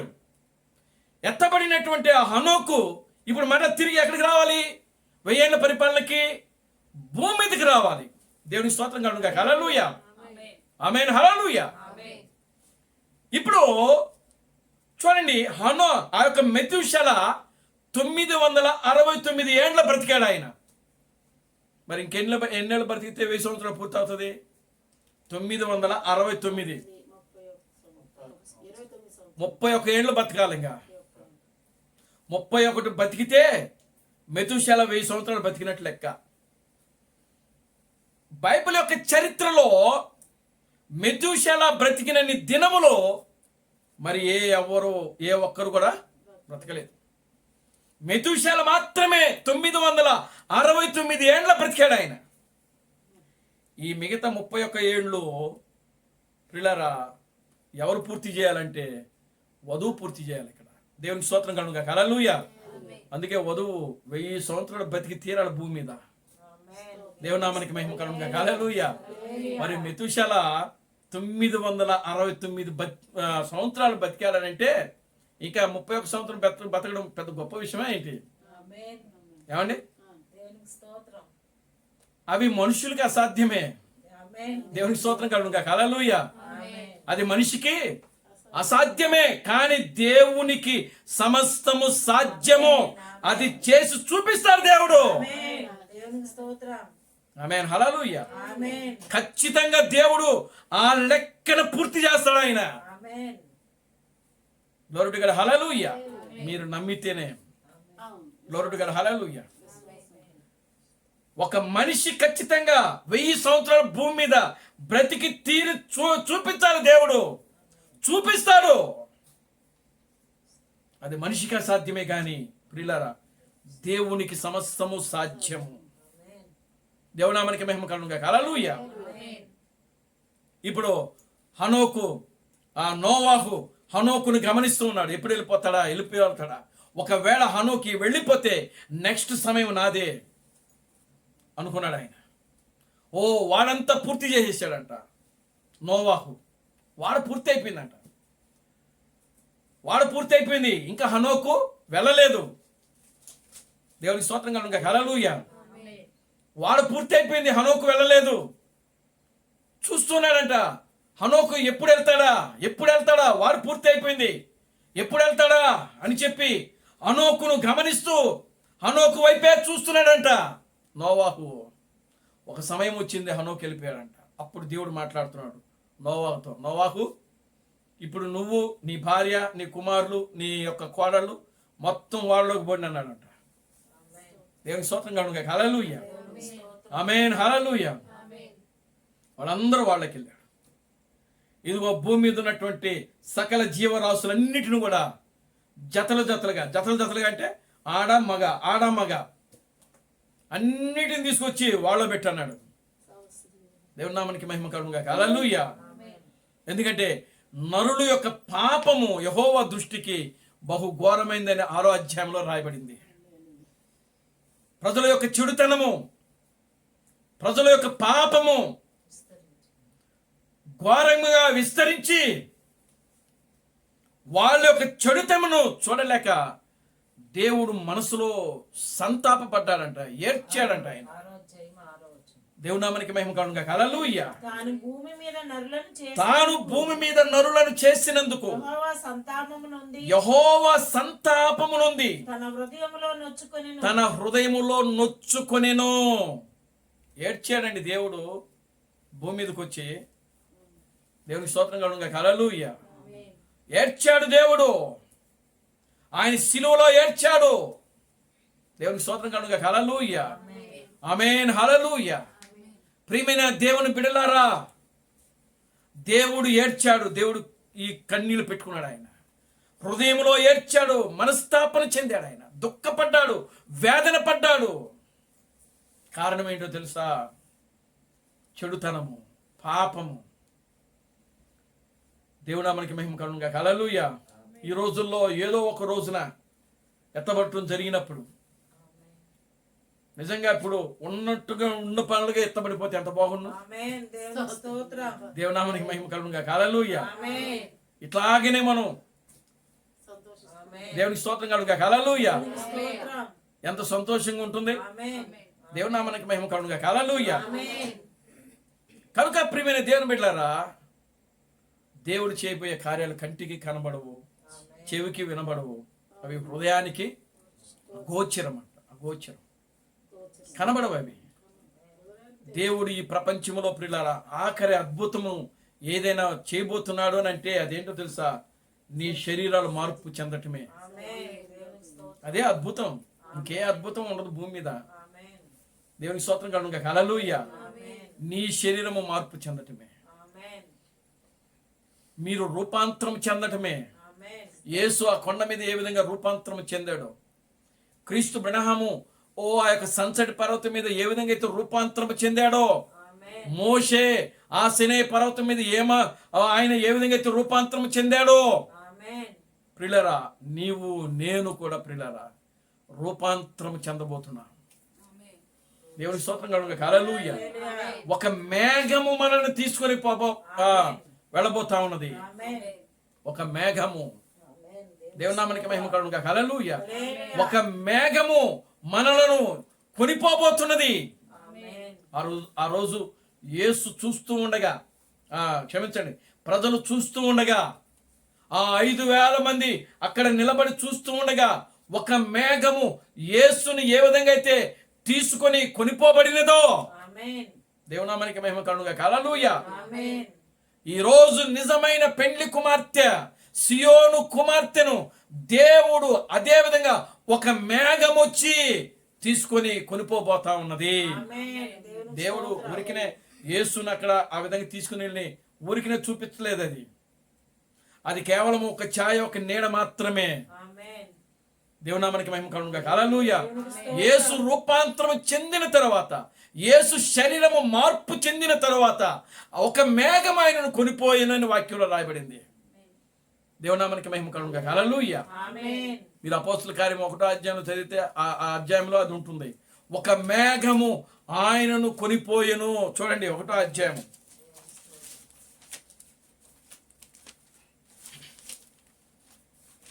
అపోస్తల కార్యము 1వ అధ్యాయం.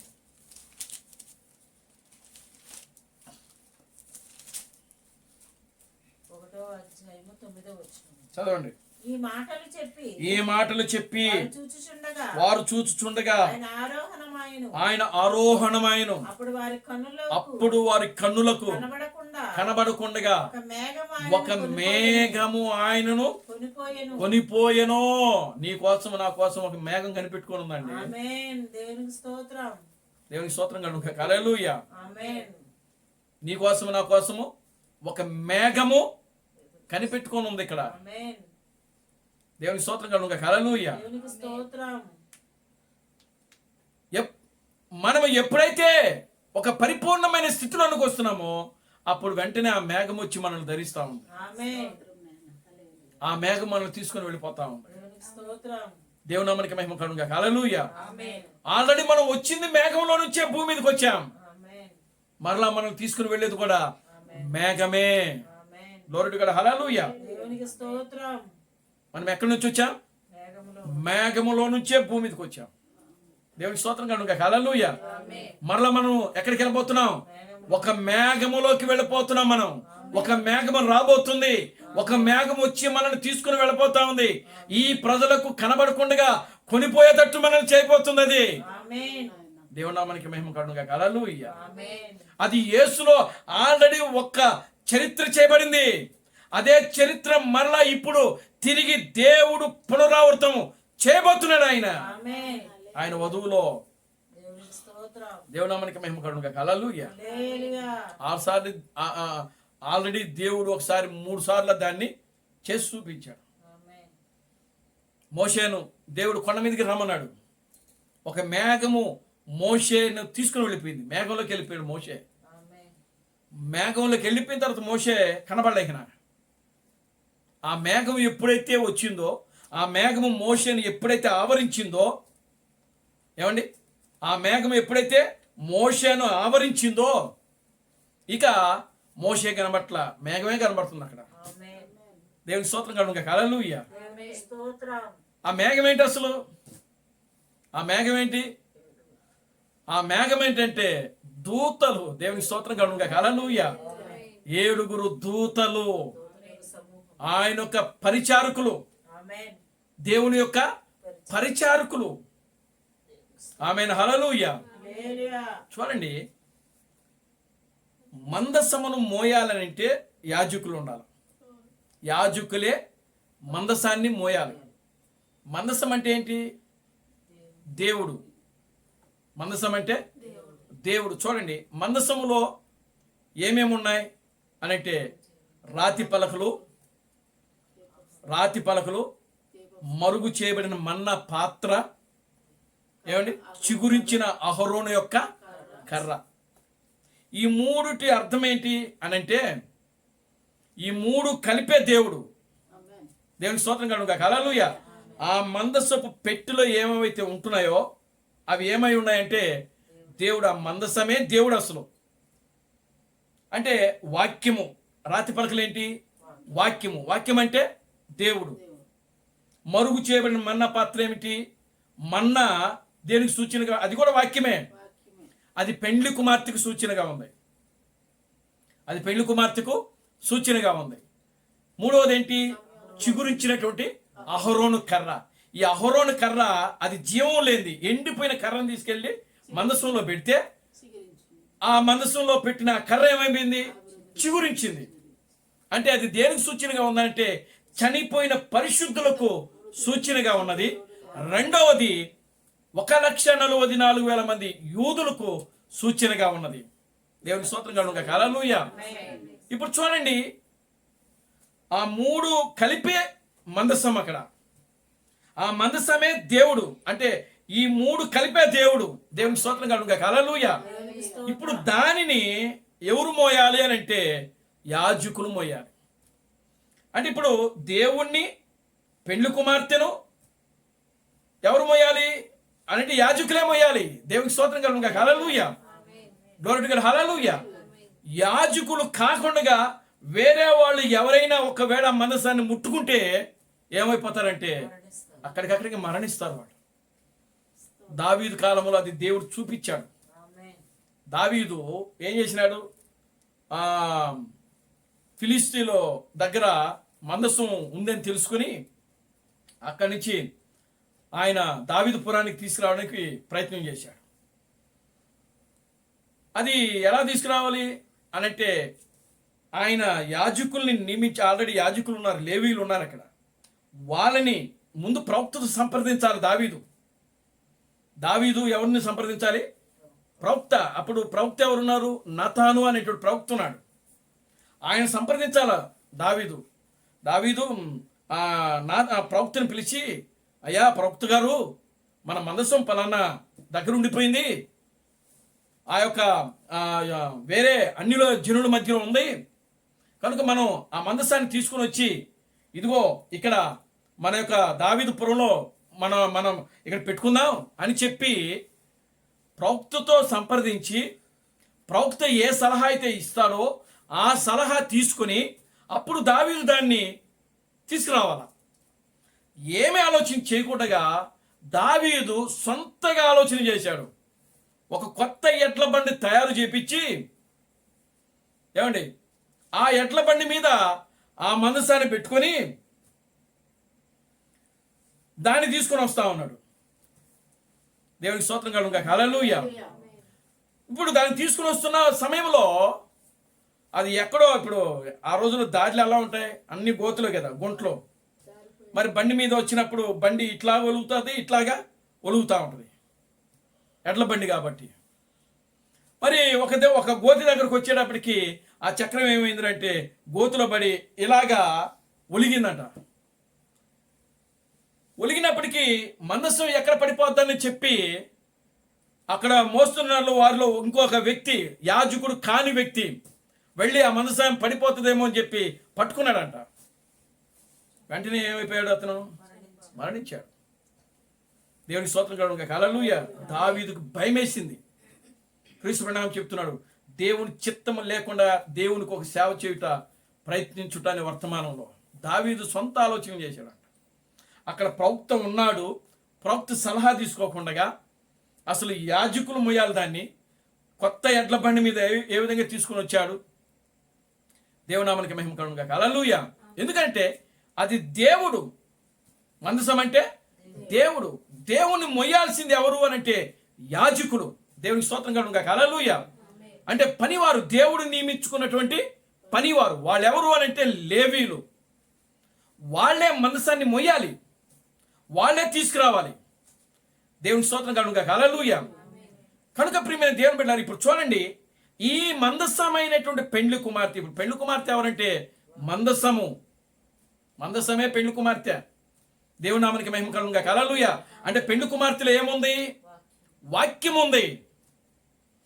దేవుని నామానికి మహిమ కలుగును గాక. హల్లెలూయా. పెండ్లి కుమార్తెలో వాక్యం ఉన్నది. వాక్యమే దేవుడు, వాక్యమే పెళ్లి కుమార్తె. దేవునికి స్తోత్రం కలుగును గాక. హల్లెలూయా. ఇప్పుడు ఈ పెళ్లి కుమార్తెను, ఈ మందసాన్ని మొయ్యవలసింది ఎవరు అని అంటే మేఘము. ఆ మేఘములో ఉన్నది ఎవరో కాదు, యాజకులు. దేవునికి స్తోత్రం కలుగును గాక. హల్లెలూయా. ఎవరండి? యాజకులు. ఆమేన్. హల్లెలూయా. అందుకే యెహోషువ కాలంలో మందసాన్ని మోయడానికి 7 యాజకులను నియమించాడు ఆయన. ఆమేన్. హల్లెలూయా. దేవునికి ఎప్పుడు కూడా 7 యాజకులు ఉన్నారు ఆయనకి. ఎప్పుడు ఆది మొదలుకొని ఈ చివరి వరకు కూడా ఆయనకు 7 యాజకులు ఉన్నారు ఆయన మోయడానికి. ఎవరిని మోయడానికి? ఆయన మోయడానికే. దేవునికి స్తోత్రం కలుగును గాక. హల్లెలూయా. మరి ఆయన మేఘములను ఆయనకు మట్టుగా చేసుకున్నాడట, వాహనముగా చేసుకున్నాడట. అంటే ఆ మేఘములో ఉన్నది ఎవరంటే ఈ 7 యాజకులే. దేవునికి స్తోత్రం కలుగును గాక. హల్లెలూయా.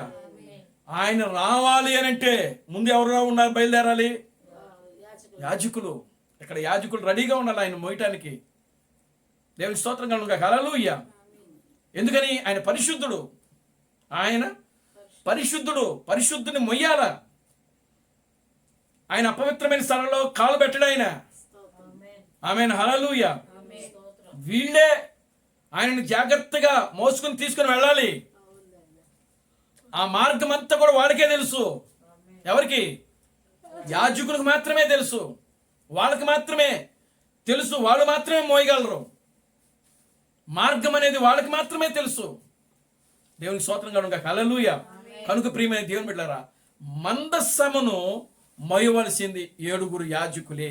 అందుకనే సీనాయి పర్వతం మీదకి మోషే వెళ్ళినప్పుడు మోషేను దేవుడు పూర్తిగా ఆవరించాడు. ఇప్పుడు మోషే కాదు ఆ పర్వతం, ఆ యొక్క మేఘంలోకి వెళ్తున్నది. ఎవరు వెళ్తున్నారు? ఆ గొప్ప యెహోవా వెళ్తున్నాడు మేఘంలోకి. దేవునికి స్తోత్రం కలుగును గాక. హల్లెలూయా. మనం ఏమనుకుంటామంటే మోషే వెళ్తున్నాడు అనుకుంటాం. కానీ మోషే యొక్క రూపంలో ఎవరు వెళ్తున్నారు? గొప్ప యెహోవా ఆ మేఘములోకి వెళ్తున్నాడు. కనుక ఆ మేఘము ఇప్పుడు మోషేను తీసుకుని వెళ్ళింది. ఈ మోషే కనబడట్లా, మేఘమే కనబడతాం. వెళ్ళిన తర్వాత 40 రోజులు ఉన్నాడు ఆయన అక్కడే. దేవునికి స్తోత్రం కలుగును గాక. హల్లెలూయా.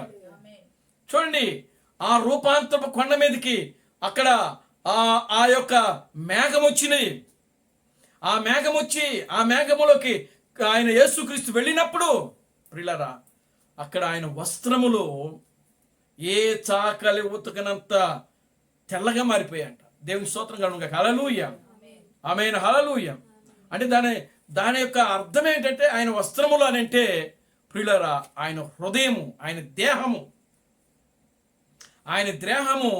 ఎలా మారిపోయింది అని అంటే ఏ మాత్రం కూడా చూడటానికి ఎక్కడ కూడా మచ్చ అనేది కనబడట్లా.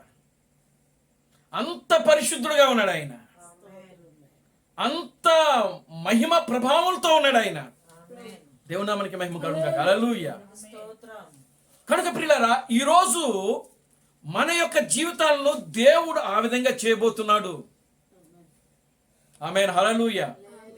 ఎంత పరిశుద్ధంగా అనంటే ఏ చాకలి ఉతకినంత తెల్లగా ఆయన వస్త్రాలు కనబడ్డాయి అక్కడ. ఆమేన్. వస్త్రము అనగా మానవుని హృదయానికి సూచనగా ఉన్నది. ఆమేన్. వస్త్రం అనగా మానవుని యొక్క హృదయానికి, శరీరానికి, దేహమునకు సూచనగా ఉన్నది. కనుక నీ దేహము, నీ శరీరము, నీ వస్త్రము ఎలా మారిపోతుందనంటే ప్రజలు చూస్తూ ఉండగా నువ్వు ప్రియులరా వాక్యంగా మారిపోతున్నావు. ఇహన ఆమేన్. వాక్యంలో ఏ మచ్చ ఉండదు, మడత ఉండదు. దేవునామనికి మహిమ కలుగునుగాక. హల్లెలూయా. ఆమేన్. అంత స్వచ్ఛముగా నువ్వు మారిపోతున్నావు. దేవునామనికి మహిమ కలుగునుగాక. హల్లెలూయా. ఆమేన్. నీ హృదయము, నీ శరీరము. అందుకే పౌలు అంటాడు, మచ్చరమైనను, డాగైనను, ముడతైనను. చూడండి, అది ఎఫెసీయులకు రాసిన పత్రిక ఉంది. ఎఫెసీయులకు రాసిన పత్రిక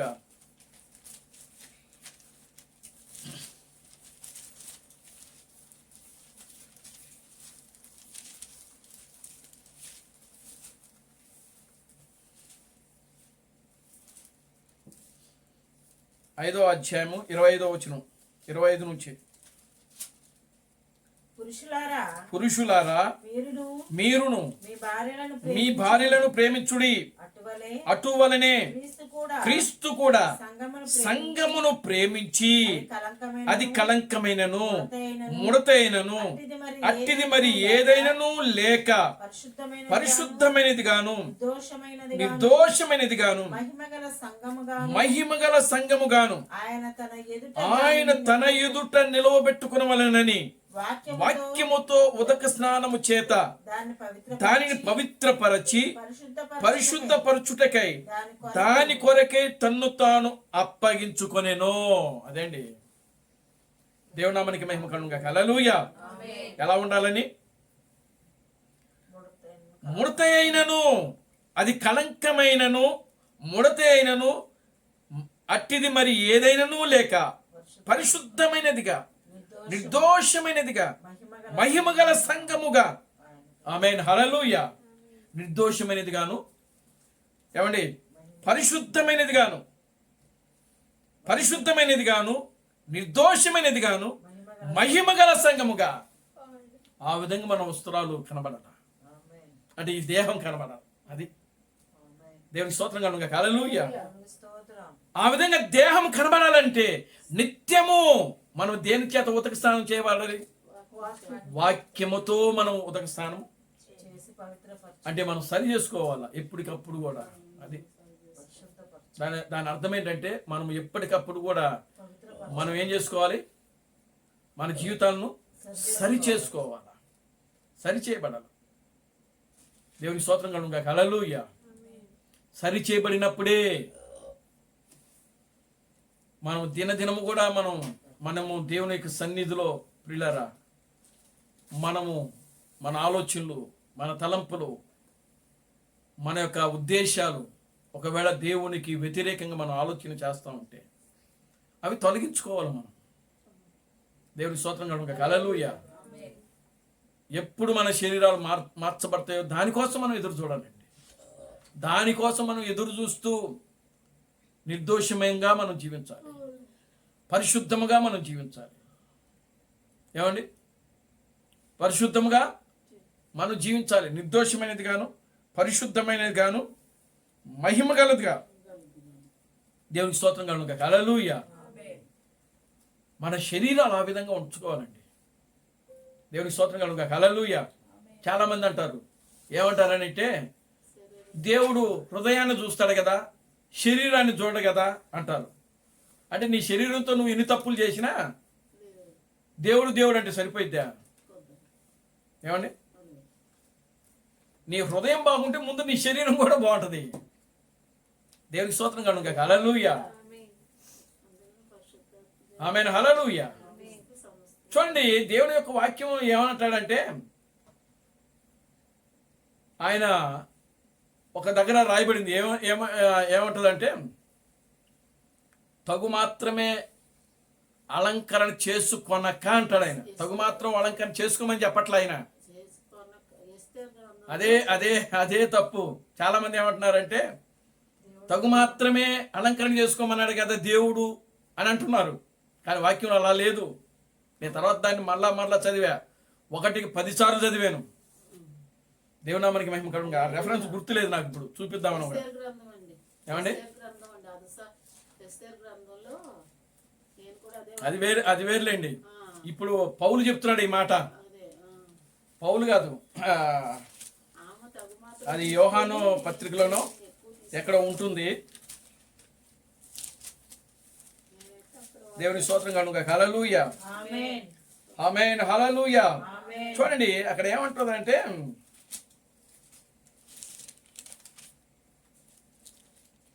వెలగల వస్త్రములతోనూ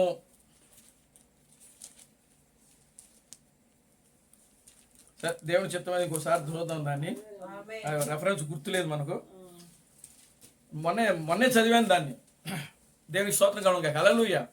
అంటే ఇప్పుడు క్రైస్తవులకు ఉద్దేశం ఏంటంటే, ఇప్పుడు అక్కడ వాక్యంలో తగు మాత్రమే అలంకరణ చేసుకోవచ్చు కదా అని రాయబడి ఉంది కదా అని అంటే అలంకరణ లేదు. అసలు ఉంది, అలంకరణ ఉంది, కానీ అవసరతను బట్టి కాదు అవసరతను బట్టి కూడా కాదు. అక్కడ ఉన్న మాట ఏంటంటే, ఆ విధంగా మీరు వస్త్రములతో వెలగల వస్త్రములతోనైనను వెండితోనూ బంగారముతోనూ ముత్యములతోనూ అలంకరించుకొనక, తగు మాత్రము అలంకరించుకొనక అని ఉంటుంది అక్కడ. దేవునికి స్తోత్రం కలుగుగా. హల్లెలూయా. ఆమేన్. అంటే కొరింథీయులకు రాసిన పత్రికలో కొరింథీయులతో పౌలు మాట్లాడతాడు అన్నమాట. అంటే ఆ సంఘములో వాళ్ళు ఏం చేసుకుంటున్నారు? అలంకరించుకుంటున్నారు. ఆల్రెడీ అలంకరణ ఉంది కమిట్మెంట్ సంఘములో. వాళ్ళు ఎలా అంటే వస్త్రములతో, అంటే వెలగల వస్త్రములతో అలంకరించుకుంటున్నారు. ఈ ముక్కులకు ఉన్నాయనుకోండి, ఈ ముక్కులకి పెద్ద పెద్దవి పెట్టుకోకుండా ఏదో సింపుల్గా తగిలించుకుంటున్నారేమో, లేదా చెవులకి వడ్డాణముతో కూడా రాశాడండి అక్కడ. అట్లా దేవునికి స్తోత్రం కలుగుగా. హల్లెలూయా. ఆమేన్. వడ్డాణములతోనూ అంటాడు అక్కడ. ఆమేన్, హల్లెలూయా. మళ్ళా మనం చదువుదాం దాన్ని. చూడండి ప్రియులారా, గమనించండి. వడ్డాణముతోనూ వెలగల వస్త్రములతోనూ వెండి బంగారముతోనూ ముత్యములతోనూ అని అంటాడు అక్కడ. ఇవి ఆల్రెడీ వాళ్ళు అలంకరించుకుంటున్నారు కొరింథీ సంఘస్థులు. ఆ విధంగా మీరు అలంకరించుకొనక అని చెప్పి అక్కడ మనకు కావలసిన అలంకరణ ఏదో కూడా రాస్తాడు అక్కడ. దేవునికి స్తోత్రం కలుగుగా. హల్లెలూయా. ఆమేన్, హల్లెలూయా. మనకు కావలసిన అలంకరణ, అసలైన అలంకరణ, మనకు ఉండవలసింది ఏంటో కూడా అక్కడ పౌలు రాస్తాడు అక్కడ. దేవుని నామానికి మహిమ కలుగుగా. హల్లెలూయా. ఆమేన్. కనుక ప్రియమైన దేవుని బిడ్డలారా, ఈరోజు మనము అలంకరించుకోవాలి. కానీ అలంకరణ శరీర సంబంధమైనది కాదు. Glory to God. హల్లెలూయా. అలంకరణ శరీర సంబంధమైన అలంకరణ కాదది. నీవు అలంకరించుకోవలసినది ఆత్మ సంబంధమైన అలంకరణ నీకు అవసరము. Glory to God. హల్లెలూయా. ఆమేన్. ఏ అలంకరణ కావాలి మనకు? ఆత్మ సంబంధమైన అలంకరణ. వెలగల వస్త్రములతో కాదు మనం అలంకరించుకోవాల్సింది, ముత్యములతో కాదు కానీ, వెండి బంగారములతో కాదు కానీ, లేదా వడ్డానములతో కాదు కానీ, ప్రియమైన దేవుని బిడ్డలారా, మన యొక్క అలంకరణ అది ఆత్మ సంబంధమైన అలంకరణ అయి ఉండాలి. దేవునామానికి మహిమ కలుగుగా. హల్లెలూయా. కనుక ఈరోజు క్రైస్తవులు ఆ వాక్యాన్ని పట్టుకొని తగు మాత్రమే అలంకరించుకునే వాళ్ళను, తగు మాత్రమే అలంకరించుకోవాలని వాక్యంలో ఉంది కదా. నో, వాక్యంలో బంగారం పెట్టుకోమని ఎక్కడా లేదు. దేవునికి స్తోత్రం కలుగుగా. హల్లెలూయా. ఒకవేళ బంగారాన్ని ప్రేమిస్తే అది శపితమైందని వాక్యంలో రాయబడింది. దేవునామానికి మహిమ కలుగుగా. హల్లెలూయా. కనుక ప్రియమైన దేవుని బిడ్డలారా, ఒక బంగారమే కాదు, దేవునికి ఇష్టమైనది ఏది కూడా మన జీవితాల్లో మనకు ఉండకూడదు. అది దేవునికి స్తోత్రం కలుగుగా. హల్లెలూయా. దేవుడు మనకు ఉండడానికి ఇల్లు, తినడానికి తిండి, కట్టుకోవడానికి వస్త్రాలు, మనకు కావలసినటువంటి ప్రతి అక్కర్ను ఈ లోకములో మనము జీవించడానికి కావాల్సిన వనరులు ఏవైతే అవసరమైనవో ఖచ్చితంగా అవి దేవుడు మనకి ఇస్తాడు. ఎందుకు అని అంటే ఈ బంగారం కూడా ఉంది. దేవుని యొక్క వాక్యంలో రాయబడింది. ఆరోగ్యపరంగా దేవుని యొక్క వాక్యంలో రాయబడింది. ఏమని రాయబడిందంటే ఆకాశ పక్షులను చూడండి, అవి విత్తవు, కొయ్యవు, కొట్లలో కూర్చుకునవు, వాటిని పోషించినటువంటి దేవుణ్ణి నేను మిమ్మల్ని పోషించనా? దేవుని స్తోత్రం కనుక హల్లెలూయా. మనం కష్టపడాలి, వాటిని సంపాదించుకోవాలి. ఆమేన్ హల్లెలూయా. మనం కష్టపడాలి, వాటిని సంపాదించుకోవాలి, మనల్ని మనమే పోషించుకోవాలి. కానీ ప్రియమైన దేవుని బిడ్డలారా, వాటితో పాటు ఆత్మ సంబంధంగా కూడా మనం ఏం చేయాలంటే అవి ఆత్మ సంబంధమైనటువంటివి మానవుని జీవితానికి ఏవైతే అవసరమైనవో అవన్నీ కూడా మనం సంపాదించుకోవాలి. ఆమేన్ హల్లెలూయా. కనుక ప్రియమైన దేవుని బిడ్డలారా, ఓ సియోను కుమారి, నీవు 6వ ఇంద్రియము కలిగి జీవించాలి. ఇదిగో హనోకుకి ఒక ఎత్తబడే విశ్వాసము కలిగి జీవించాడు. ఆయన మరణము లేకుండా ఎత్తబడ్డాడు. ఈరోజు దేవుడు నీకు నాకు కూడా మరణం లేదని చెప్తున్నాడు. ఆయన మీ శరీరాలు మీరు చూస్తూ ఉండగానే మార్పు చెందుతాయి. 10 మంది కుష్ఠరోగులు వారు చూస్తూ ఉండగానే వాళ్ళ శరీరాలు మారిపోయాయి. నయమాను, సిరియా రాజు అయిన నయమాను, ఆయన చూస్తూ ఉండగానే ఆయన యొక్క దేహము పసిపిల్లవాని దేహం వలె మారిపోయింది. మీరు చూస్తూ ఉండగానే మీ శరీరాలు మార్పు చెందబోతూ ఉన్నాయి. వాక్యాన్ని పూర్తిగా నమ్మండి. వాక్యాన్ని నమ్మండి. వాక్యం మీద ఆనుకోండి. వాక్యముతో జీవించండి ప్రియులారా. విశ్వాసము లేకుండా మనం ఏమీ చేయలేం. ఓ మనిషికి దేవుడు 5 ఇంద్రియాలు ఇచ్చాడు. ఆ 5 ఇంద్రియాలు మనకు కనబడతాయి, జ్ఞానేంద్రియాలు. కానీ మనిషికి ఇంకొక ఇంద్రియం కూడా ఇచ్చాడు, అది విశ్వాసము. అది కనబడేది కాదు. అది విశ్వాసం అనేది కనబడేది కాదు. కానీ విశ్వాసం అనేది ఇదిగో చూడలేని దాన్ని చూసేటట్టుగా చేస్తున్నది. నువ్వు ఏదైతే నమ్ముతున్నావో అది పొందుకోగలిగినప్పుడే అది ప్రియమైన దేవుని బిడ్డ విశ్వాసమునకు రుజువుగా ఉంటుంది. విశ్వాసం అన్నది నిరీక్షింపబడు వాటి యొక్క నిజ స్వరూపమనై ఉన్నది. అదృశ్యమైనవి ఉన్నవనుటకు రుజువునై ఉన్నది. ప్రియులారా, నువ్వు ఏదైతే నమ్ముతున్నావో అది ఒకరోజు నువ్వు చూస్తున్నావు. అదే విశ్వాసం. నీ శరీరాలు మార్పు చెందబోతున్నాయి, అది నువ్వు చూస్తావు ఒక రోజున. అదే విశ్వాసము. అబ్రహాము పునాదులు గల పట్టణం కోసం ఎదురు చూశాడు. ఆయన అబ్రహాము 25 సంవత్సరాలు కుమారుడు కోసం ఎదురు చూశాడు. నిరీక్షణకు ఆధారమే లేనప్పుడు నిరీక్షించాడు. ఆయన నీలో కూడా ఒక నిరీక్షణకు ఆధారం లేకుండా ఉండొచ్చు నమ్మడానికి, కానీ ఖచ్చితంగా దేవుడు దాన్ని చేస్తాడు. కనిపెట్టండి. ఆ కార్యం జరిగే వరకు దేవుని సన్నిధిలో కనిపెట్టి ప్రార్థన చేయండి. అబ్రహాము ఎన్ని నిందలు వచ్చినా, అవమానాలు వచ్చినా, హేళనలు వచ్చినా, దూషించినా ప్రియులారా, తాను ఏదైతే మాట్లాడాడో దేవుడు దాని మీద నిలబడ్డాడు అబ్రహాము. హనోకు కూడా దేవుడు ఏదైతే హనోకుతో మాట్లాడాడో దాని మీద హనోకు నిలబడ్డాడు. హనోకుకి ప్రత్యక్షత ఉంది. ఓ నేను ఎత్తబడతానని ఆయనకి తెలిసింది. నాకు మరణం లేదని తెలుసుకున్నాడు ఆయన. ఓ దేవుడు ఒక రోజున నన్ను తీసుకుని పోతాడని ఆయన గ్రహించాడు. అన్నీ చక్కబెట్టుకున్నాడు. ఒక రోజున దేవుడు ఆయన తీసుకుని వెళ్ళిపోయాడు. ఈ చివరి దినాల్లో ప్రియులారా, ఇదిగో చరిత్ర మరలా దేవుడు పునరావృతం చేయబోతున్నాడు. ఆయన నీవు నేను ఎత్తబడతాం. నీకు నాకు మరణం లేదు. నీ శరీరాలు నా శరీరాలు మార్పు చెందబోతున్నాయి.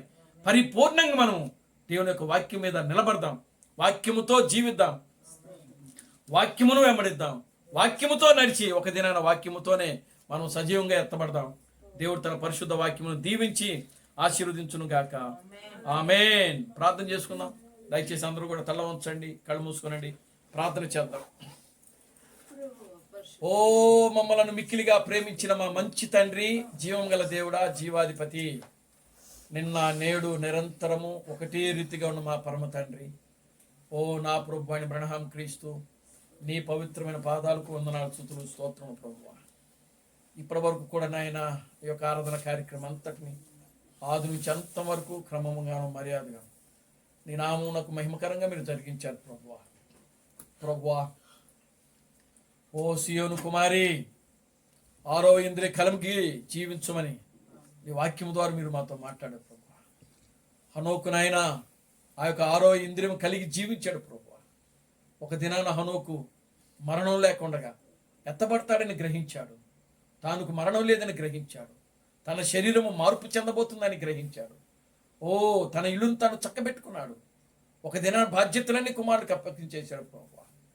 విశ్వాసముతో ఒక దినాన్ని నీతో ముందుకు నీ యొక్క వాక్యముతో నడిచి ఒక దినాన్ని కనబడకుండా వెళ్ళిపోయాడు ప్రభు. ఓ ఈ రోజున నిజమైన ఓ సియోను పెళ్లి కుమార్తె కూడా నాయన ఆ విధముగా ఉండబోతుంది ప్రభు. ఓ మేము కూడా నాయన ఓ ఒక దినాన ప్రభు మా శరీరాలు మార్పు చెందబోతున్నాయి. మాకు మరణం లేదు ప్రభు. ఒక దినాన నాయన మేము నీ వాక్యముతో ఓ నడుస్తూ నడుస్తూ మేము ఓ వెళ్ళిపోబోతున్నాం ప్రభు. ఒక మేఘము మమ్మల్ని కొనిపోబడుతుంది ప్రభు. అటు ఒక సంపూర్ణమైన విశ్వాసంలోనికి మీరు మమ్మల్ని నడిపించినందుకే మీకు వందనాలు స్తుతులు స్తోత్రం ప్రభు. నిశ్చయముగా మేము నాయన నీ వాక్యమునకు వ్యతిరేకమైన కార్యాలు నాయన మా జీవితాలు ఏమైనా ఉంటే వాటన్నిటిని కూడా సరిచేయమని మీ సదిలో ప్రార్థిస్తాండి. మా ఆలోచనలు సరిచేయండి, తలంపులు సరిచేయండి, నడవడికి సరిచేయండి ప్రభు. ప్రభు మేము ఎక్కడ నీ వాక్యమునకు వ్యతిరేకముగా నాయన ఓ ఏదైనా చేస్తుంటే పొరపాట్లు చేస్తుంటే నాయన వాటన్నిటిని కూడా నాయన మాకు తెలియజేయండి ప్రభు. ఓ మమ్మల్ని సరిచేసుకుంటాం ప్రభు. నాయన మా యొక్క దేహములను మా యొక్క ఇళ్ళును మేము చక్కబెట్టుకుంటాం ప్రభు. సహాయం చేయండి ప్రభు. మీరు మాకు సహాయం చేయండి. ఇక్కడ కూడిన ప్రతి బిడ్డను దీవించి ఆశీర్వదించండి. ఈ సాయంకాలపు దీవులతో నింపండి. సమస్త ఘనత మహిమను మీరు తెచ్చుకోండి. జీవం కలిగిన నా ప్రభు అయిన క్రీస్తు బ్రహ్మని సర్వశక్తి కలిగిన నామలో ప్రార్థించి స్తుతించి వేడుకొనుచున్నాము. ఆమేన్. Christ Branham never fails. Christ Branham never fails. Christ Branham never fails in thee. Hallelujah. Hallelujah. Christ Branham never fails in thee. Is coming very soon. Is coming very soon. Is coming very soon in thee. Hallelujah. Hallelujah. Is coming very soon in thee. నా ప్రాణమా ప్రభును స్తుతించుము. నా అంతరము సమస్తమైన పరిశుద్ధ నామమును స్తుతించుము. నా ప్రాణమా ప్రభును స్తుతించుము. ప్రభు అయిన క్రీస్తు బ్రహ్మం చేసిన ఉపకారములలో దేనిని మరువకము. ఆమేన్. రాజులకు రాజుగా ప్రభువులకు ప్రభువుగా పెండ్లి కుమారుడుగా తెర మీద ప్రత్యక్షము కానున్న ప్రభు అయిన క్రీస్తు బ్రహ్మ యొక్క కృపా సమాధానము ఇక్కడ కూడిన ప్రతి బిడ్డకును ఈ ప్రపంచంలో 7వ దూత సామస్ గారిని క్రీస్తుగా అంగీకరించి క్రీస్తు బ్రహ్మే దేవుడు, క్రీస్తు బ్రహ్మే రాజులకు రాజు, క్రీస్తు బ్రహ్మే ప్రభువులకు ప్రభు అని నమ్మి విశ్వసించి ఆరాధిస్తున్న ప్రతి బిడ్డకును ఇప్పుడును సదాకాలము తోడైండి నడిపించును గాక. ఆమేన్. ఆమేన్. అందరికీ వందనాలు. ప్రభు మిమ్మల్ని దీవించి ఆశీర్వదించును గాక. ఆమేన్. ఆమేన్.